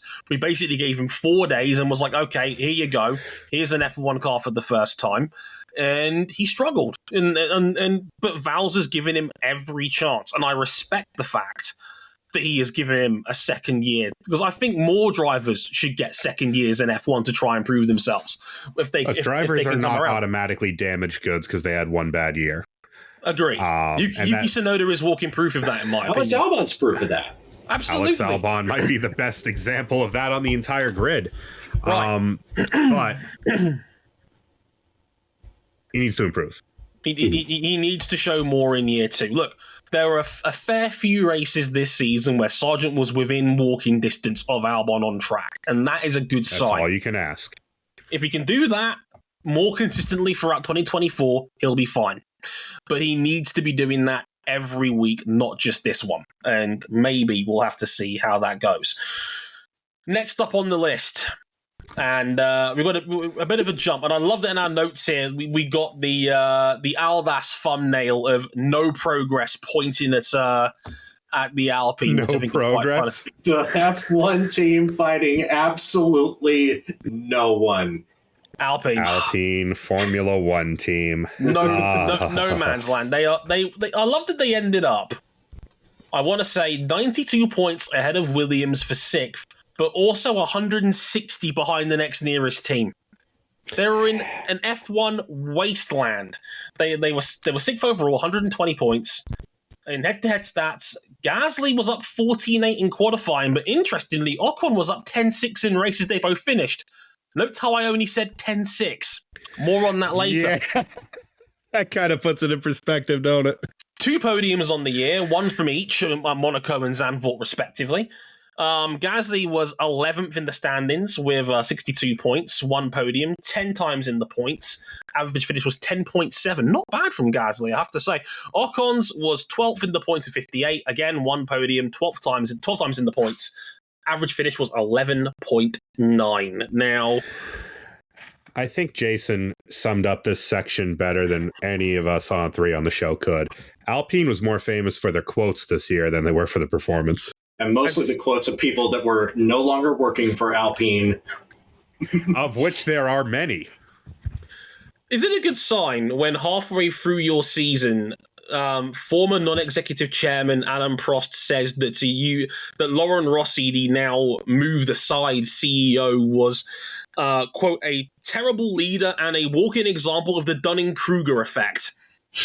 Not as good as Otmar Safnauer saying you can't expect to have sex with 9 women and expect a baby in a month. What's a quote? What's a quote? Dude, was that our at the buzzer 5th finalist for quote of the year? Absolutely. My God. Dude. You know, I'll get the on-track side of things out of the way first. Their engine is trash. Nobody wants this engine to help them get feedback to improve upon. There's no development, though. We're in an engine freeze. And we're in an engine freeze, so this is what they're stuck with. Alpine eventually backed out of this, but Otmar, before he was moved on, was screaming to the heavens to anyone prepared to listen that they thought they were as much as 35 horsepower down on their rivals. I believe it. And I think it's more than that, not in a sense of amount, but it's the way that their car makes its regens its power via the ERS. On tracks with a lot of braking, they're all right.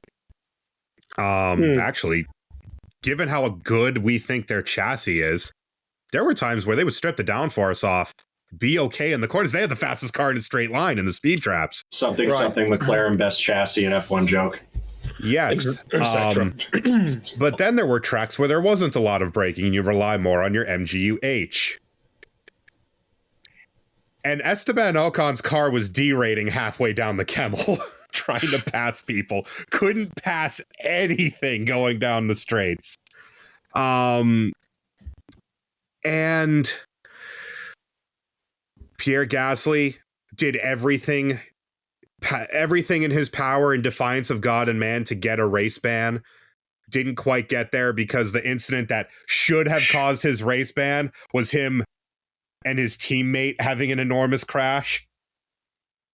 Which is crazy because of all the stories that we heard about, Gasly and Ocon don't like each other. They'll never get along. After Australia, it's just like, I can't really think of anything where they really, really came to blows. And it was fairly close throughout the season.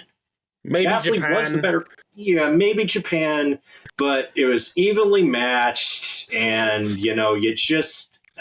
the drivers aren't the problem here at Alpine. No. The drivers aren't the problem. I don't think Enstone is the problem as far as the actual car that they put the engine into and that these series of fired people run. But man, it's and that leans into nicely as to where we think the real problem is, and that was the internals at this team are grossly out of whack. Like every major headline that Alpine drew this year off the track. Because they had a couple of really good days. They had two genuinely outstanding podiums. Gasly had a sprint podium in Spa as well. That's worth mentioning. He was third that Saturday as well. But they got rid of Otmar Snafnauer and Alan Parmain. Alan Parmain has been with Enstone for 30 plus years. And this is two more names, three if you count Laurent Rossi being moved into special projects at Alpine rather than, shall we say, as CEO of the team. And Prost. Prost was gone as non-executive chairman. Marcin Budikowski was gone 2 years ago. They lost both their main drivers last year in embarrassing fashion. They lost their chief technical officer, and Pat Fry is going to Williams next year. And Davide Brivio's now gone as well as their head of driver development as well. This is a lot of turnover. It's a hellacious amount of turnover. It's a huge amount of turnover. This is not healthy of a business to have this many key names. Like let's put it this way: Bruno Faman is now their interim team boss. Everybody else has been moved from their key roles at least once in the last 4 years at Alpine. This is their worst result as a constructor since becoming Alpine. Even if you strike the Ocon win off the board in 21. And we know the problems that their previous generation power unit had and the sheer amount of fuckery that got them that win in Hungary 2 years ago. Even if you struck that off the board, that would still be ahead. This is the lowest amount of points they've scored as a constructor since becoming Alpine. And God, they looked worse this year than the last couple of years as Renault. But Cam, Trey, look at the new investors bringing in. They got Ryan Reynolds. They got Rob McElhenney, Patrick Mahomes, Travis Kelce, Rory McIlroy's here, Trent Alexander-Arnold, Please, Michael God, B. Jordan, tell me this doesn't end with Joshua. Hang on. Please tell me this doesn't end with Kadarius Toney. Damn, we just dated this podcast, and also, that's tough, Chiefs. Yes. Okay, Bills fan. Yeah. I don't think it matters because while we're under this engine freeze, I think they're at their ceiling. That's the thing. They sold 24% of their team off in the middle of the year to that big consortium of celebrities to raise an extra 200 million euros in cash.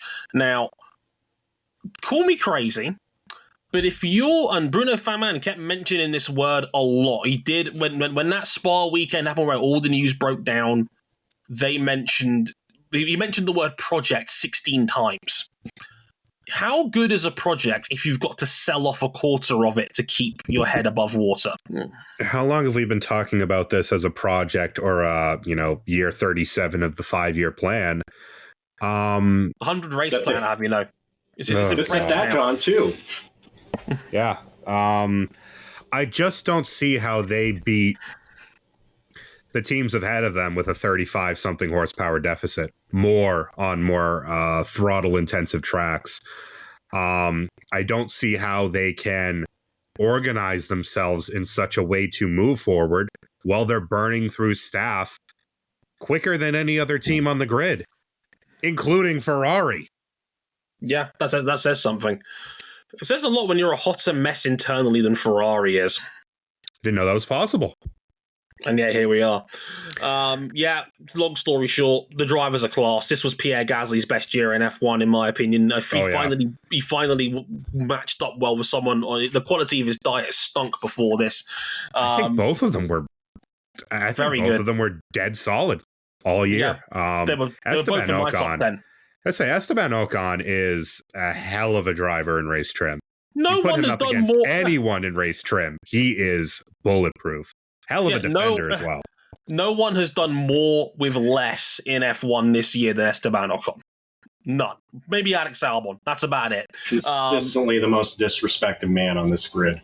100%. Aston Martin. P5. Oh, there's a lot to unpack here. Bit of a gap. 280 points compared to 55 last year. It's a solid game. I mean, is it a good year when you times your point total by 5 on the previous year? The gap is so big it killed generally. I think that's generally pretty good going. Head to head, Alonso up 19-3 in qualifying, 14-2 in races they both finished. That's a whooping. This guy does not want him slandering Lance Stroll. Highest finish, second. Did it 3? Like Alonso had 3 second places on the year. Alonso 4th in the standings, 206 points, 8 podiums, 19 times in the points. Was second on 3 occasions. Average finish of 6.6 for Alonso this year, which is just outstanding, given he was in the 5th best car. Lance Stroll, 10th in points with 74, 12 top 10s. Best finish was 4th in Australia. Average finish 11.2 out of the 20 races that he took part in this year. So, Fernando Alonso, fair to say, still him? Categorically. You can hate the man. You can hate the man. You can hate the way he sulks. You can hate the way he drives. But you cannot doubt that even at age 42, he's still very, very good. Really, really good at driving these F1 cars. Yeah. I can't think of many weekends across the year where he didn't get the most that was on the table. And that's all that you can ask. There were weekends where he punched above where the car had any right to be because, as we will detail, there were days where this team was really good. There was days where this team looked like their old selves from last year and the year before. Fernando Alonso, in his age 42 season, according to the man himself, had his best year in F1 in 11 years. Which is great. It's crazy because he's contended for titles in that span. Yeah. I mean, let's just go about this. First few races of this year. Fernando Alonso, 3rd, 4th, 3rd, 2nd, 7th, bit of an outlier, floor damage, and then 2nd in Canada. Incredible to start the year. Incredible all year long. I mean, I mentioned it in my season review, I'll mention it again here. If I can't think of a better we have arrived moment in recent F1 history than Fernando sending it down the inside of Lewis Hamilton into turn 10 in Bahrain. For me, one of the best passes in any form of motorsport this year, and that was the Aston Martin we have arrived moment. That was incredible. Because we didn't want to believe it up to that point. I mean, we saw them in preseason. Cars very beautifully detailed. A lot of nice, interesting concepts on it. Not nearly as much of a Red Bull concept as people would have you believe, but neither here nor there. Still good. And they were really good in preseason. They're like, okay, they're going to be better than they were last year. It's like, ooh, they might be fighting for some solid points. Oh, they might be the second best team. Right. And that showed in the first race. I mean, Alonso had a bad first lap, ironically, as a direct result of his teammate, and he cut back through. You don't send it up the inside of Lewis Hamilton at turn 10 in Bahrain. He did. It's an impossible pass normally. Yeah, that is a hell of a pass, no matter who's doing it on who in any form of motorsport. And it continued from there for about a third of the season. Yeah. And then they dipped because pretty much every development part they put on this car made it worse. You know what's crazy, though, is when Alonso got back on the podium at Zandvoort, and we're thinking, oh, this was just a blip on the radar. We are stabilizing, and no, we're stalling. The stick shaker is going off. The plate's telling us to pull up. This is going south in a hurry. Yeah. After that initial run, I'd say it ended with Canada. From that point forward, they were just wildly inconsistent. There were weekends where they were very, very quick. There were weekends where they were struggling to score points. I don't think they fundamentally understood their car. And that is something that came back to bite them. I mean, Alonso reverted back at Cota and immediately, like, he had a top 5 car again. A car that was capable of getting into the top 5. He was one of the fastest dudes on track in Cota before floor damage killed his race early. But, it said to me that they got one extra podium in Brazil with Alonso's brilliant fight with Checo to get that third place in Interlagos. That was after they'd reverted back to a setup that was a lot more like their initial car. This car was always quick, but they didn't understand it, and it cost them 4th in the championship easily. Kind of. Because it would have been real useful if they had a second driver at any point of this Formula One season. Oh, man. Lance Stroll was the struggle bus this season. Go on, RJ. I would just say, I appreciate my deputy editor, race fans, Will Wood, for all the work that he does and make sure my articles look nice, making sure that, everything's good on my side of things when I'm covering stuff like IndyCar, when I'm occasionally contributing Formula One coverage. There's no way Sergio Perez is a worse driver of the year than Lance Stroll. Yeah, and I'm saying this, I've been a big Lance Stroll guy since before he came up. It frustrates me that he's never been able to realize this potential, and this is just like the peak of it, because it's just like, man, buddy, I know Fernando Alonso is still him, but you gotta get up there at some point more than just the annoying thing is that it started off that way. It started off all right. The first 4 or 5 races, really first 4 races, he wasn't as quick as Alonso, but he could keep him within eyesight. And that's what you want. And that's all you can ask. Fernando Alonso is still him, as we've just established. And Fernando Alonso, you put him up against anyone. You may not like the man, but you have to respect the body of work. And then Miami happened. I get not being able to match Fernando Alonso in equal machinery. I don't get Alonso being on the podium while the other guy's out of the points. And that happened way too often this year. And say this about Checo, at least he has a car that is capable of cutting through the field when he misses Q3. Unacceptable from Lance Stroll. No one in the field did less with more than Lance Stroll. Evil Esteban Ocon be like. Yeah, look, it's frustrating because he still has the occasional weekend where you go, okay, this is what we need from you, Lance Stroll. You can see the pieces. You can still see the pieces there. You can occasionally we'll get a wet weekend, and he will be very, very competitive.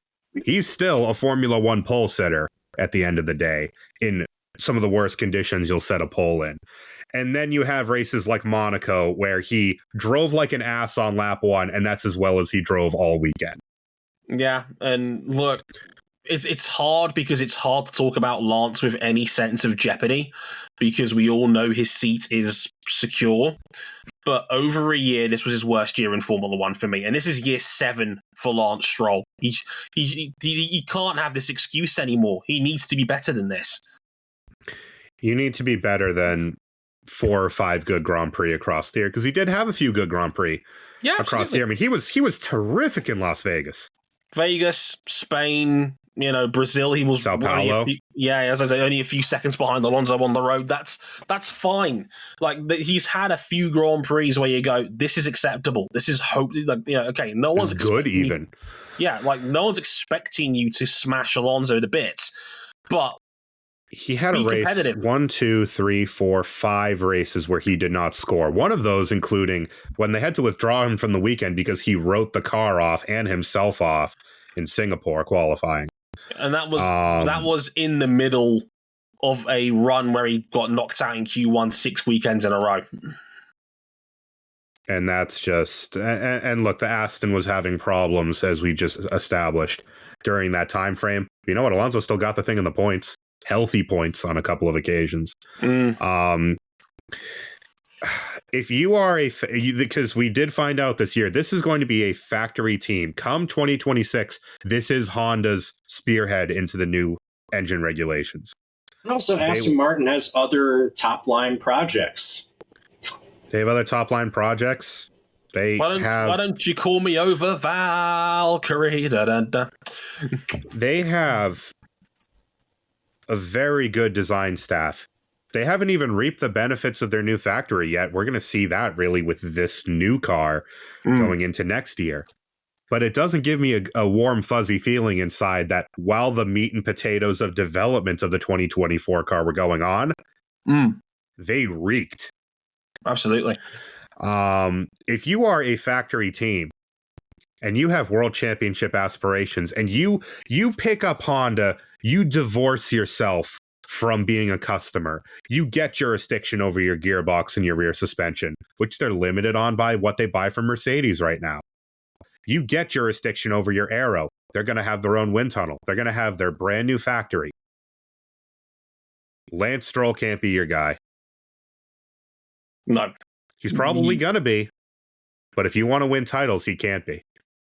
100%. Like, the more has to be asked. I think this is the team that could be in a bit of trouble going towards 2024 and 2024 and beyond, because the rest of the teams around them, I think, have got more upside than they do at the moment. Like, this car is fast, no question. It is quick. This one was fast. Yeah. And then they didn't know how to make it faster. That's the problem. That's what dents my confidence in them going forward. Like, have they got a way of making a quick car quicker? Because we all know the 3 major teams in front of them were all quicker down the back end of the season than they were, and that's going to be a problem. Like, this team is capable of better than 5th. I said it before. A decent second driver, they're 4th. If they understand their car, it could be 2nd. No joke. It was... as we'll get into with our next team, a tale of 1/3 and 2/3 of the season. Definitely. And had either of these teams put together a full season, they would have been in that fight, that dogfight for second in the constructors. I think that is a great way, a segue into the... How many liveries did they use this year? About 5. Jesus Christ. McLaren, 4th in the constructors with 302 points. Norris beat Piastri head-to-head, 15-7 in qualifying, 14-4 in races both finished. They finished 2nd 7 times this year. 7 times, including the sprint win in Qatar from Oscar Piastri. Oscar himself was 9th in the standards with 97 points, 11 times in the points, had the sprint win, as well as a couple of podiums, as mentioned, is 2nd place in Qatar's best result of the year. Lando Norris was 6th in points, 205. He was 1 point off 4th. 7 podiums on the year, 16 times in the top 10. 6th place, 2nd times. So I say six times he was 2nd place on the road this year. Fun fact, because he now has 13 podiums, he's now tied Nick Heidfeld for the most of any winless driver in F1 history. Is that Chase Elliott pre-Watkins Glen 2018 type beat? Yes, Alfa finished with 8 on the year. So I mean, when is MBS going to get caught drunk driving in the Hamptons? That's a question for another time. But, Dre, there's one interesting thing about how Norris and Piastri match up because, like, we're to talk about it. This is a very good driving pair. Oscar Piastri had a very solid rookie season. Most drivers would kill to have a rookie season like the one Oscar Piastri had. But Lando Norris, still the man at this team.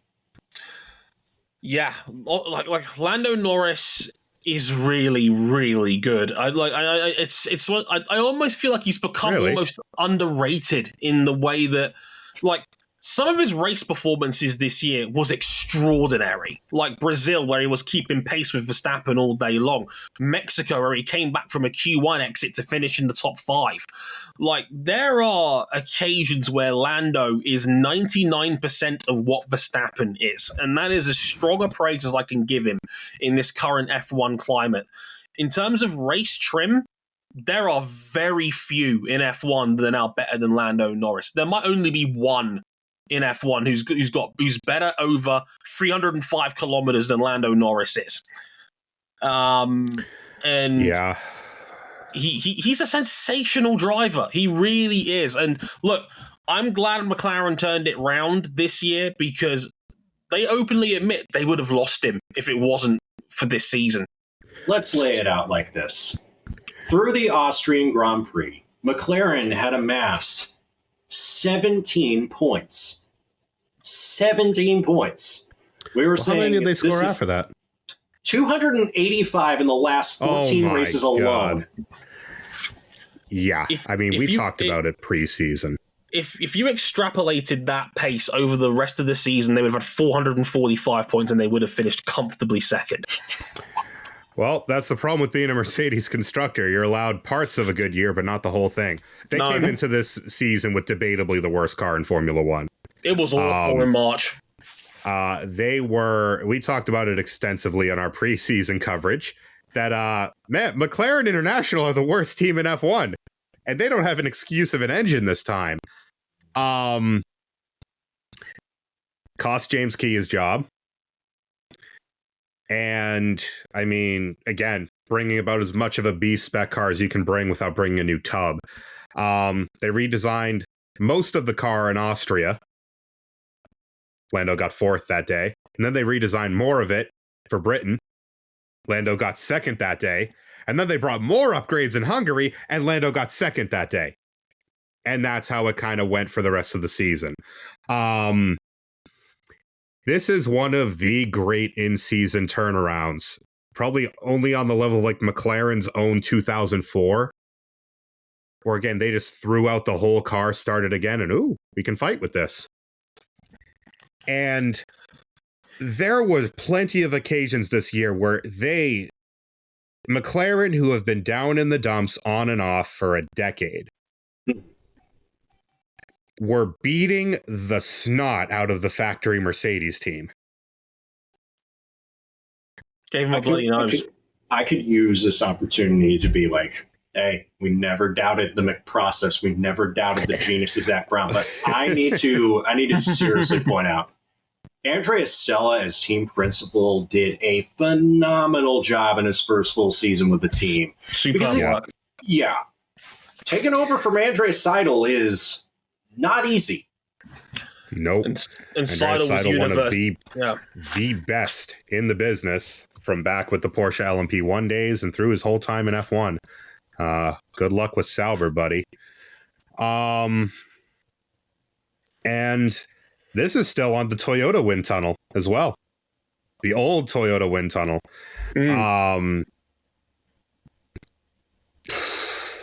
I don't really know what else to say about McLaren. It almost beggars belief how different their season was once they changed the car. And they've got big names coming in as well for next year. Rob Marshall coming over from Red Bull, who was their chief designer. One of the top aero guys at Red Bull. Not chief designer. Craig Skinner has got that role over there. But then David Sanchez from Ferrari. Yeah, he built a very fast 2022 Ferrari. That was a hell of a boat they built there with that car. That was good enough to challenge for the title only a year ago, in my opinion. If it wasn't for the reliability, which he wasn't responsible for, the car itself was fast as hell. So, yeah. TD 039 moment. But yeah, there is a lot that we just don't know about McLaren going into next year with... they're going to have their new wind tunnel, the exalted new wind tunnel that feels like it's been in production forever, is going to be where the MCL, whatever they call it next year, is born. Kind of the forgotten guy in all of this glory with the car changes and Lando Norris, Oscar Piastri had a hell of a rookie season. Very, very fast. Like it's if everyone's ever played the F1 Manager 22 game, where Oscar comes out of the package of a 91 stat in pace, that's what Oscar Piastri is in real life. His speed is outrageous for a rookie. There's raw lap time for days. There's a reason why a lot of us were so ticked off that he didn't get a seat right out the box. He was him. Look, he was one of two people to beat a Red Bull over the line in a race session this year, sprint or otherwise. Yeah, it just doesn't happen like that any other way. Yeah, his raw pace, as good as anyone in F1 right now. He needs to work on his tire management and his overall racecraft a little bit, but in terms of just... It's soft, I think, in race trim. Yeah, but in terms of outright raw speed, sensationally fast. Ridiculously quick. You could not ask for someone to be fast. To come in, we know what Lando Norris is about. We've known what Lando Norris is about. He practically ended Daniel Ricciardo's career. And at least on raw pace, he beat him on a few occasions. We don't have to like the way Zach Brown pulled these strings, but when those strings were pulled, magic happened. It works out. You get a contract, and you get a contract, and you get a contract. Yeah, I agree with you, Cam. It's hard to get a read on this team for 2024, but they have a lot to look forward to and a lot of reasons to be genuinely excited, because if they're, like, in terms of raw speed, they might be the closest team to Red Bull right now. They are, in my opinion. The thing that limited them, and ironically, not so much ironically, their car was the closest to the Red Bull in terms of general design vibe by the end of the year. They adopted a lot of what the Red Bull does to manage its airflow across such a vast range of speed. And that is where the Red Bull is an absolute wrecking machine, is that it's good at everything. I do think there's some telltale stuff that we're probably going to see as soon as that car rolls off the truck, whether they have learned a trick or two or not. But I think if they can just get the tire wear under control, that is their big weakness relative to Red Bull. It's both aero, it's mechanical, it's both. Man, they could snag some wins next year. They could, definitely. They should be in the prime position to pick up the wins when Red Bull falters. If they falter. Well, we call them Lando no-wins for long. I'm just saying. Trey, I know you're chomping at the bit to get to everybody's favorite team. Everybody's favorite team on this show, Scuderia Ferrari. It's an interesting year for them. Third in the Constructors, 403 points. Head-to-head, Leclerc up in both categories, 15-7 in qualifying. That's a whooping. 10-5 in races, both finished. Again, note the low count on number of races there. They won. They did win the Singapore Grand Prix. The only team to win an actual Grand Prix besides Red Bull. I love that RJ put in his notes here. For every Ayrton Senna, there's a Gerhard Berger. For every Max Verstappen, a Carlos Sainz, which I think is very funny. Charles was fifth in the points with 206. He lost on third place count back to Fernando Alonso. 5 pole positions on the year, 6 podiums. was second 3 times, average finish quite low, 8.2, but number 1 in Spotify charts for F1 drivers the world over. And Carlos Sainz, 7th in the points of 200, 2 poles, a win in Singapore, 18 times in the points, average finish 7.5. Does this feel like? Does this feel like? Feels weird. It's a weird season for Ferrari because I can't say they were outright terrible. I can. No. I can't. I absolutely can. Because this is Ferrari. A Ferrari that does not win is not a Ferrari. Well, this one, by the skin of its teeth, can be called a Ferrari. On one hand, were it not for some very silly self-inflicted haunts, they would have got second in the Constructors. That DNS in Brazil was a killer. Oof. But the gulf in pace between them and Red Bull in the opening round, where Leclerc was running a comfortable third in no man's land before his engine failed, which then took out his control electronics and put him on a guaranteed grid drop for the year, was ridiculous. And for about half of this season, this Ferrari was the Haas plus. You put it on pole, and then you drop like a stone. This year's Ferrari is a machine that turns pole positions, and we're just happy to get third out of the day. Max Verstappen now has double-digit wins from Charles Leclerc poles. Charles Leclerc had the full combo DNS, DNF, DSQ. The hat trick. The unholy trinity. Yeah. I do think, to Ferrari's credit, I think they spent more of the second half of this year just trying to understand what they had. And I think the upgrade they brought in the United States, other than the fact that they were disqualified for said floor, running too low and grounding out their plank, I think they got the car somewhat drivable. But a lot of the old culprits still remain. You bolt on the hard tires and Ferrari dies. Yeah, that was their big problem. Their hard tire, they still fundamentally don't understand the tires in relation to their car. I think their overall setup got a lot better as the year went on. I think that floor upgrade that Leclerc got in Japan was massive because Leclerc went on a tear after that of just really, really strong results, barring the DNS and the DNQ, or the DSQ and the DNS that wasn't his fault. Leclerc finished every other round in the top 5 for 7 out of the last 9. He was excellent in the back half of the year, as well, allowed him to overtake Sainz in the final race of the championship on points alone.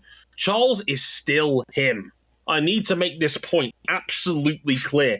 He is extraordinary over a single lap. Incredible. No one over a lap in qualifying speed is better than Charles. He's insanely good at that now. And it has been for a while. It's just look, Ferrari. The problem is that's the Ferrari. This Ferrari was all year. If you look at the qualifying gaps, you think, gap isn't that big. Maybe they have a chance. And then we go into race day, and Red Bull dismantled them for 3/4 of the season. Dre massaging his temples is just like the expression of every Ferrari supporter, and a lot of us watching Ferrari this season. It's just like, you could be so much better than this. They are the Dallas Cowboys of Formula One. And Carlos Sainz needs to do more. I know a lot of people were very quick to hop on the Carlos Sainz wagon, but the moment the Japan floor upgrade hit, Sainz's season hit the bricks. You know what's weird to me watching this season? There were times where I wondered, maybe Carlos Sainz is that guy. And then there were times where I wondered for myself why I ever thought that. And I feel like there's an equal amount of them across the year because somehow Carlos Sainz had 0 podiums until Italy, where he stuck the thing on pole and then did his damnedest, but there was no holding back the Red Bull onslaught. And then he won in Singapore. And then besides the podium in USA that he inherited, he didn't do jack shit for the rest of the year.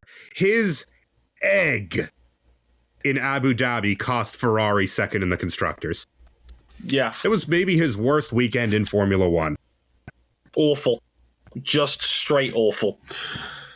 And yeah, for me, that is why if Ferrari wants to be serious, they need to build around Charles. I'm sorry, Carlos is not him. You like. I don't think it makes a difference, if I'm going to be completely honest with you. I think it does. I think Leclerc's that much better. Sure. And they had a huge air of confidence going into the season. They built the fastest car over a single lap for last year's regulations. Did they win the Constructors either year? Not even close. Did they win either championship? Did they get either championship to the last race or the second to last race or the third to last race?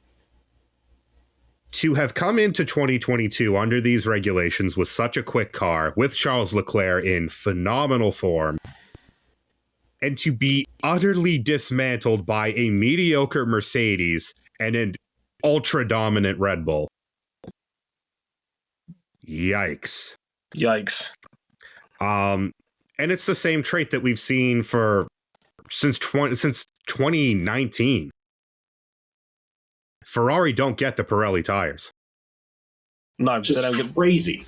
They don't get these tires. Every year, it's either the car is awful in qualifying, but decent in race trim, but not decent enough, or the car is a bullet in qualifying, and then it turns its tires into lava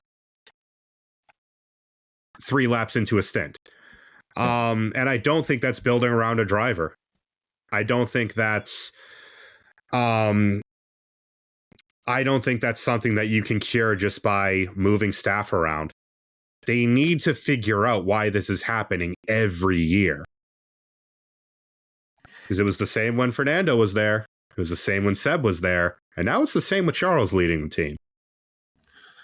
They need to find that way of dotting every I and crossing every T, because they always show flashes that they potentially could, but they've never found a way to get over that side of the mountain. And there was points in the first half of this season where Red Bull was over 2.5 seconds a lap quicker than them on equivalent tires and race trim. That is unbridgeable. Mm-hmm. Good luck to them on that one, because they need a bit of a redesign.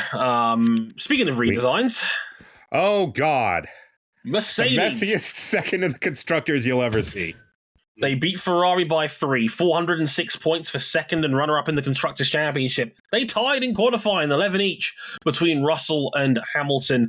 Hamilton was 12-5 up in races, both finished, however.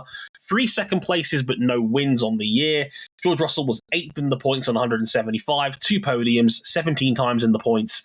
Average finish was 8.1. Hamilton was 3rd overall, 234 points, 1 pole position in that epic day at Hungary, 6 podiums, 20 times in the points all year out of 22 races. Second place on 2 separate occasions, Mexico being the most recent one. Average finish 6.2. Does it feel like they got the runner-up berth by screwing up the least here? Absolutely. You know what? It does. And you know what? That just goes to show, like, a lot of that's just... I know we're going to sound like a lot of the certain people that my other co-hosts just loathe to talk about, but Lewis Hamilton is still him. I'm sorry, but he's still him. He is fantastic. He was terrific. I'd say for most of this year. I do think he mentally checked out the last couple races, and honestly, driving this hunk of shit, I don't blame him. I will sum up Mercedes' season in a single sentence. In the Bahrain Grand Prix, they saw the gap and they canned their entire season. Yeah, they got to Bahrain, was beaten by 50 seconds by Red Bull, and immediately threw in the towel. They were like, yep, this concept sucks. They Well, as you know, Zero side pods is one of the greatest, most insane innovations I've ever seen in my time watching Formula One. Side pods are one of the greatest conventional designs I've ever seen in Formula One. And it's going to be easy to replicate that. Well, they stuck side pods on this car. And it didn't do them a lick of good because they still got just fucking curb stomped. They need to start over. They need to do starting over. Medium and a hard reset. Good thing that they are starting over. They need it. The problem for starting over is that, look, we know the W15 is going to be a clean sheet car. Mm-hmm. If they copy Red Bull, they're not going to beat Red Bull because Red Bull is deep into their development curve. Yep. 2 years. 2 years, and we know we'll get to Red Bull later, but we know there's more in the tank. If they go their own path, there's no guarantee of success. But whatever path they pick, it's better than this because this car was an unruly, twitchy, sometimes unreliable, sometimes borderline undrivable, occasionally illegal Formula One car. Unreliable, too. I never would have thought that for Mercedes power unit car. And like Russell 10 years was ago. having a very good weekend in Australia and his power unit grenaded. Odds. Can we talk about George? George was scrappy, let's call it. Relatively cheeks. Look, the speed is still there, and I think that's why a lot of people still put him in their top 10s and gave him the benefit of the doubt. Look, overall, his raw speed is still as good as Lewis's. No questions asked. Like, over the last 2 years, they're inseparable over a single lap. They are virtually identical. He was scruffy in races this year. Like, really... Side pod. Like, really scruff. Like, and he'll be the first guy to admit it. I respect George for coming out and saying this was his worst year in Formula One. In general, he was not happy with his racecraft and overall race pace in 2023. He acknowledged as such, and he said he had to do better. And look, he still has weekends where he could straight up just beat Lewis comfortably. You know what it struck me as? He was trying too hard. It seems that way. It feels like a lot of this year, and Lewis had flashes of it too, but I think Lewis can straddle that line quite a bit better. That both of them were just trying to get blood from a stone with this thing. The worst one for me is probably Singapore, where he's throwing the house on fresher tires at Lando, who is being dragged along in the DRS by Carlos Sainz. Incredibly canny drive by Carlos Sainz, by the way. We didn't mention that with his win. But it was a thinking man's drive. Absolutely. Yeah. Makes you wonder, where was that all year? Yeah. And then you see George, who is just you can see it in the body language of the car, just hustling it, forcing it to do what he wants it to do, and he just makes a rookie error, clips the wall, and that's it. Yeah, he's done. Retires. And he left a lot of points on the table as a result from just trying too hard. Yeah, Hamilton wasn't perfect either. No, it was Qatar, of course. No, Qatar was bad. No, I agree with Cam. I think Hamilton did check out for the last 2 or 3 rounds of the year, certainly. I think Qatar was just silly. It was a silly incident. Lewis actually had, thinking back at it, a few incidents where I just go, what are you doing, man? Italy being the other big one where he just turbo murdered Oscar Piastri. And yeah, final 3 races seem to check out, but also one of those races was Brazil. Now, if you think back to 2022, that was the genesis of this year for Mercedes. They won a race. They think, all right, the W13 are brute force, ground effect, zero side pod concept is the way to go. We've bug fixed it. Well, a year down the line, Mercedes were humiliated in Brazil. Absolutely stuffed. They were blown into the weeds by 2 of their customer teams. And were it not for some fortuitous retirements, I don't think they would have scored points. I think there were times where they were fringe of the points. Toto admitted it. Toto admitted we don't make the points if it wasn't for the fact that, like, even if Russell's car had continued, they wouldn't have made the points. Oh, Russell was already collapsing. Yeah, and it's really hard for me. I mean, Lewis is the constant in all of this. The good far outweighed the bad this year, even if there was a little bit more bad I think we're used to from Lewis. I think the product of that is just, again, trying too hard in a car that just won't work for him and being in the danger zone around other drivers. But your Mercedes-Benz Formula One team, you brought the world to heel 8 years on the bounce. And you have been shut the hell down. Yeah, not ideal. They need, look, I know they need a miracle. I know for a fact they are pissed at how far off Red Bull they were this year. They are seething at the fact that the Red Bull completely beat the brakes off them in 2023.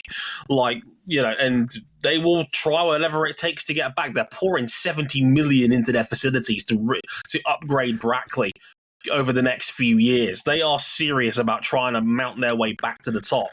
And they need it because we don't associate this team finishing second anymore. Yep. Do better. And they probably shouldn't have finished second. At what point this year, Dre, were they the best Mercedes-powered team?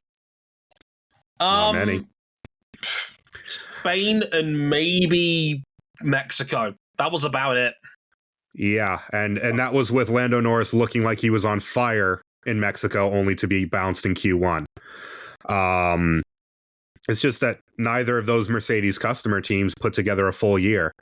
McLaren were destroying them in the second half of this season. Yeah. They started from such a deficit that there was no way for them to catch up. Right. Yeah. No, and that was the only thing that stopped them, because I don't think anybody scored more points than McLaren did in the back half of the year, apart from the team we're going to get to now, Red Bull Racing. The team that scored all the points. Yes, all the points. Red Bull Racing, 860 points. You thought it would be different this time. Yeah, I loaded up this section with memes. I'll be real. Yeah, the section where the scene from Space Jam where the monsters are dunking and they're just going kind of one-sided, isn't it? I am just fluent in over 6 million forms of kicking your ass. What can we say about Red Bull that we didn't already say across many episodes this season? They loaded the RB19 off the truck, and the entire Formula One world went, oh shit. Yeah. Everybody knew from the moment they unleashed the car in preseason testing that this was a championship winner. We all were kind of hoping it wasn't. And from day one, they kicked the field's ass. 21 out of 22 wins on the year. The most successful constructor in the history of Formula One over a single season. No one has ever done this. Quick run down the other stats. Verstappen, 19-1 up in qualifying, 18-2 in races, both finished on Checo Perez. Over 1,000 laps led on the year. Max was champion with a new record, 575 points, 19 wins, a new F1 record. 4 sprint wins, a new F1 record. His average finish was 1.27. Oh my God. Had I put the money down for them to go perfect on the year, I would have lost that money. But I wouldn't have lost it by much, would I? 1.27. On the year in Grand Prix, Max dropped 6 places the whole season. How many points did he drop this year in Grand Prix specifically? Do the math, Trey. It'll take me a little while because of the fastest laps. I'd have to factor into that as well. But while we're queuing that up, you want to hear something really crazy about this Red Bull season. Go on. Oh, for God's sake. No. Even Max is sick of it now. Because when Max was done beating F1's ass up and down the street, he decided, I'm going to go co-drive the car that wins Jimmy Broadbent's 23 Hours of Zolder. He's out here openly campaigning to go run Le Mans with Fernando. It's great. In some GT cars, why not? Yeah, Max Verstappen is a goddamn robot, where every time he made a mistake, he just made up for it in race. I mean, Hungary, he flubbed the pole lap. Lewis gets pole, so he decides to take the lead immediately and then have what is his biggest winning margins of the year. Well, we won that race by 33 seconds in Hungary. 33. An unholy clobbering. They shelled the field. I once described it as you're waiting in qualifying as if Skynet had already launched the missiles and you're waiting for the bombs to drop. That was the Red Bulls every time we went around to Q3. Because that's the thing about this car. It was never all that mighty in qualifying. A couple of times it was. Ferrari took a lot more pole positions off of them than they should have, arguably. Yeah, because the Ferrari is a one-lap car. And the Red Bull is a car for when the points are paid. And as I mentioned earlier, there were points of this year where Red Bull were 2.5 to 3 seconds a lap clear of the field on raw tire wear. This is the Piranha 2 from Wipeout 64, because the Piranha from 2097 is perfect in everything, but they specifically do not give you weapons. But in Wipeout 64, they gave a perfect ship, an entire arsenal of ballistic weapons. That's what the RB19 is in the hands of Max Verstappen. And like Piranha's owners back then, only with true perfection could they ever achieve the luxury of a smile. Shout out to Hellfire for that one. Yeah, see, you knew. But look, what more can we say that hasn't already been said by Max Verstappen? Pulled off the single greatest F1 season that's ever been achieved in ridiculous fashion. I can't get over that. 1.27 for an average finish. And he lost one win on a broken gearbox in qualifying. Yep. And debatably another win on a strategy an unlucky safety car call. Yeah, Hannah Smith went with the other car, which is understandable. It didn't lose them. Hey, they still got a 1-2. Yeah, they didn't lose them anything as a team. Like as a team, they were still perfect. And Singapore where unholy. Yeah, and look, the only issue we've got with them is Sergio Perez. Yeah, I mean, again, he is not worse than every other driver but Logan Sargent and Nick DeVries. But this was. We could put it in the list, worst probably, season in F1. Which is crazy. This is probably, is it the saddest runner-up season in Formula One history? It's right down there with like Riccardo Patrese in the early 90s with the active Williams. It's bad. And you know, the problem for Perez, I think, is twofold. I think Miami broke him because Max is down the field. He wasn't able to set a lap in Q3 properly. And this is the Sergio Perez playbook. It's a tire limited race. He's got clear sailing out front. And Max Verstappen was as fast as him on the same compound of tire, with a measly couple dozen lap gap on the tires. That was, as the kids say, the I'm not him moment for Sergio Perez. That was Max Verstappen pointing to the one in Parc Fermé, like, you forgot why I have this. Yes. This is my boomstick, etc. Yeah, this was a beating. And he needs to, like, the qualifying is probably the issue. I think his race pace isn't as bad as people think it is. I just think he needs to give himself less work to do. It was the silly mistakes, Dre. It was the blowing every lap in qualifying in Austria on track limits. 100%. He lost 4 or 5 Q3 appearances, Q2 entrances, I should say, on track limits. Just being clumsy. And I think the other issue is that you are always going to be faster in a car that is set for oversteer than understeer. That's just the way it is. The question is whether you can control it. And Max Verstappen is, practically speaking, he can drive a car in a way that no one else can. Now, that's not the only fast way to build a car. I think Can drive it faster than what Perez can right now is the thing. Like Sergio Perez has his strengths. Who's going to get into the Red Bull and set it up the way Max does and live with it the way Max can? It's no one. Look, we've seen enough evidence over the last half decade to know Max Verstappen's arguably greatest trait is being able to take undrivable cars on paper and extract every living drop of performance out of it. We saw it again this year when this car is truly in its element around somewhere like Belgium, where Max can set that thing up neutral to a T, where even the slightest overcorrection, he's going off into the Ardennes. And he just lives with it. Yeah. He just does shit. And I don't think special. I think it was talked about, I think Mark Hughes was talking about it a couple weeks ago. If you put Max in a car designed around Lewis and Lewis in a car designed around Max, they both just hate it. Yeah. Because they're both so extreme in opposites in the way they drive the car.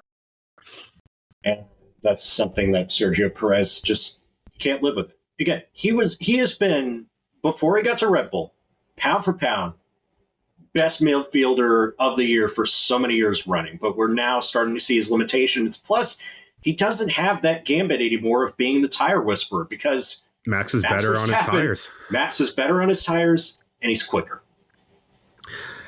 It's like you try to look at Max's game and look for holes in it, and I think he will occasionally get flustered if things don't go his way. We saw it in Singapore.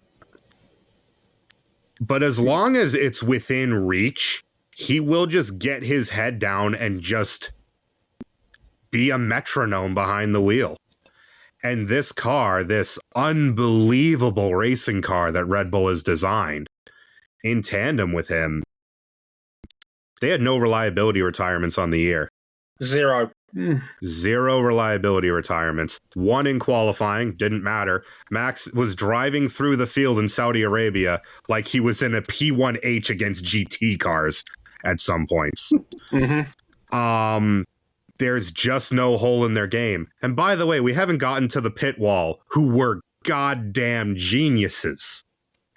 The pit wall was perfect. Hannah Schmitz was perfect. Callum Nicholas and the pit stop crew award were perfect on the year. They won the DHL pit stop award for the best pit crew over the course of the season. Trey, Red Bull had a bit of a sticky pit stop. What was the time? That was a 3.1. A sticky pit stop? Oh, it was a 2.3. Yeah. Bro. Yeah, like it's a ridiculous team. Its lead driver is ridiculous. If Sergio Perez can figure this out with this car, then he's going to be huge. I think there were signs he was coming back to something near his best towards the end of this season. If he's fighting for third and fourth most weekends, that's fine. You know, they can take that as long as there's not a team that's in the way directly. You see argument you can make that, like, yes, they have fired other drivers for better performances than what Checo Perez put up relative to Max Verstappen this season. I get it. But yeah, you just hope that it turns around because, like, he's not going to have many more opportunities. He is starting to approach the sunset of a very good career. Look, on current evidence, Sergio Perez is the only hope for intrigue for at least the next 2 years, because it can't be this. Well, it totally can be, because this car, which was a relatively gentle evolution of the RB18, really a bug fix of the RB18, lighter, more refined, they barely developed it across the year, and they just skull fucked the field. According to Christian Horner, about 60% of this car was still the same car that won the championship in 22. You can't be in the business as motorsport people to just hype up the prospect of another 21 and a 22 season. Even when maybe they'll go perfect next year. Jesus Christ.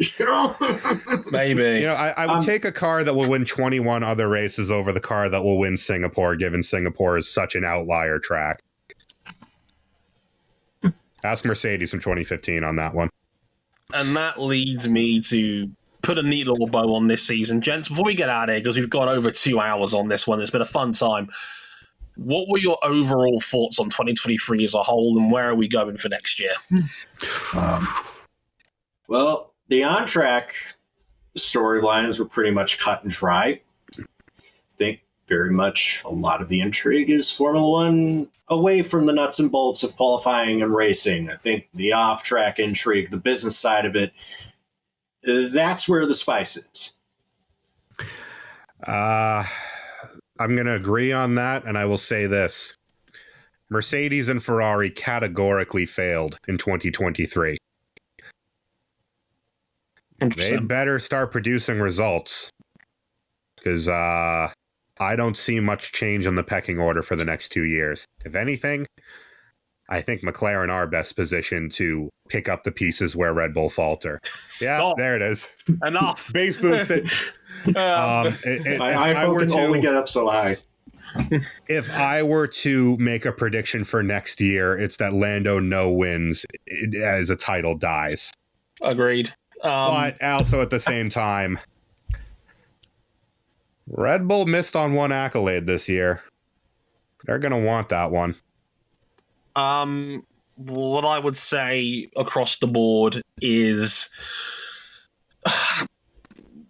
this was an interesting season. More interesting than I think some people want to pretend that it was. Yes, Red Bull dominated the year, and in the eyes of many, that's all that matters. I thought we had a genuinely fascinating fight for second all year long between Mercedes, Ferrari, and of course McLaren and Aston Martin making cameo appearances throughout the year. I thought we had an intriguing fight for seventh between Williams, AlphaTauri, Haas, and Alfa, and how that storyline played out. I think, sadly, again, I think the off-track politics overtook a lot of what happened on the track, for better or worse. I like drama as much as the next guy, but a lot of it was redundant and constant mudslinging that we've had from the previous 2 years. I know a lot of people have been very quick to say, is this F1 entering a slump era? I don't agree with that notion. We're just returning to par. I think this is us regressing to the mean again. They can't all be 2021, is what I often tell people. This was an F1 season much nearer to convention than the outliers that have been the intensely great title fights that we had previously. I think a lot of people are going to readdress their relationship with Formula One over this off-season and realize that, and how we go from there is going to be interesting, to say the least. I don't think anyone's going to usurp Red Bull next year and depose them from the top of the tree. Maybe McLaren can steal a win or two. Maybe Ferrari can steal a win or two if everything goes right for them. I think they've got a fast car in certain instances, and that might be enough for them to steal one or two. But overall, I think it's going to be a year of refreshment, but maybe not in the way that people were hoping it was going to be. I think this is going to be a palate cleansing off season for Formula One in general as we get into 2024. Unless somebody kicks off some really unnecessary shitstorm in the off season. We've already had one. Yeah. To the greater Formula One community at large, including Formula One, please, God, check your sources and be better. Please get your shit together. We like a little bit of drama now and then, but like some of it's too much. Some of it is very much too much. We are not as important in this community as we think we are, and I wish that all of us just sat back and drank some coffee sometimes and just enjoyed what we have in front of us, or at least try to enjoy what's in front of us, rather than just beating each other up mentally, left, right, and centre. But hey, that's F1 for you.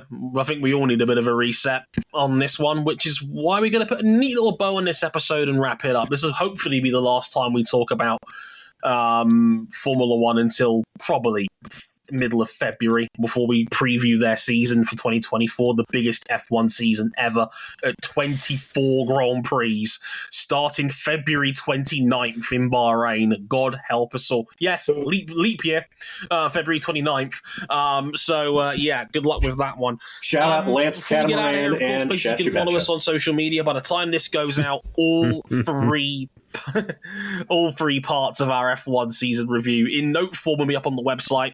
check me out over there if you haven't already, motorsport101.com. You can get a read of all of my thoughts on that in intense detail over there. It's going to be over 10,000 words by the time all 3 parts go out. So have fun with that. You can find us on social media. Yes, I've had to change my usernames New again. handles. Dre Harrison 101 if you want to follow me on Twitter. Same on Instagram as well. RJ O'Connell and C Buckley at the usual. Please don't change them, folks. It's a bad idea. Don't be the brand guy. My engagement. Our engagements. And if you really like us, and especially at a difficult time, patreon.com/motorsport101. Again, do not fret. We are going nowhere. I promise you that. I got one more in me.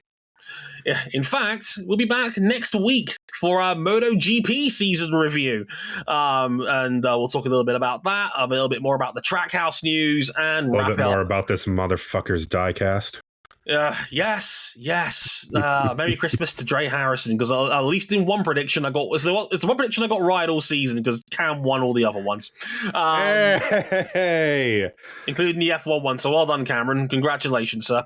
No, I can't say I won the F1 prediction. I ended up getting talked down to lowballing it.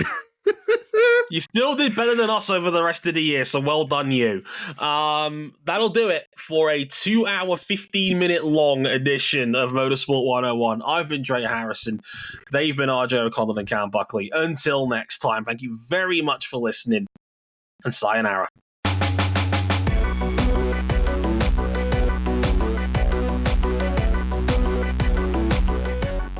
So I wonder if they'll show up with reverse pods next year.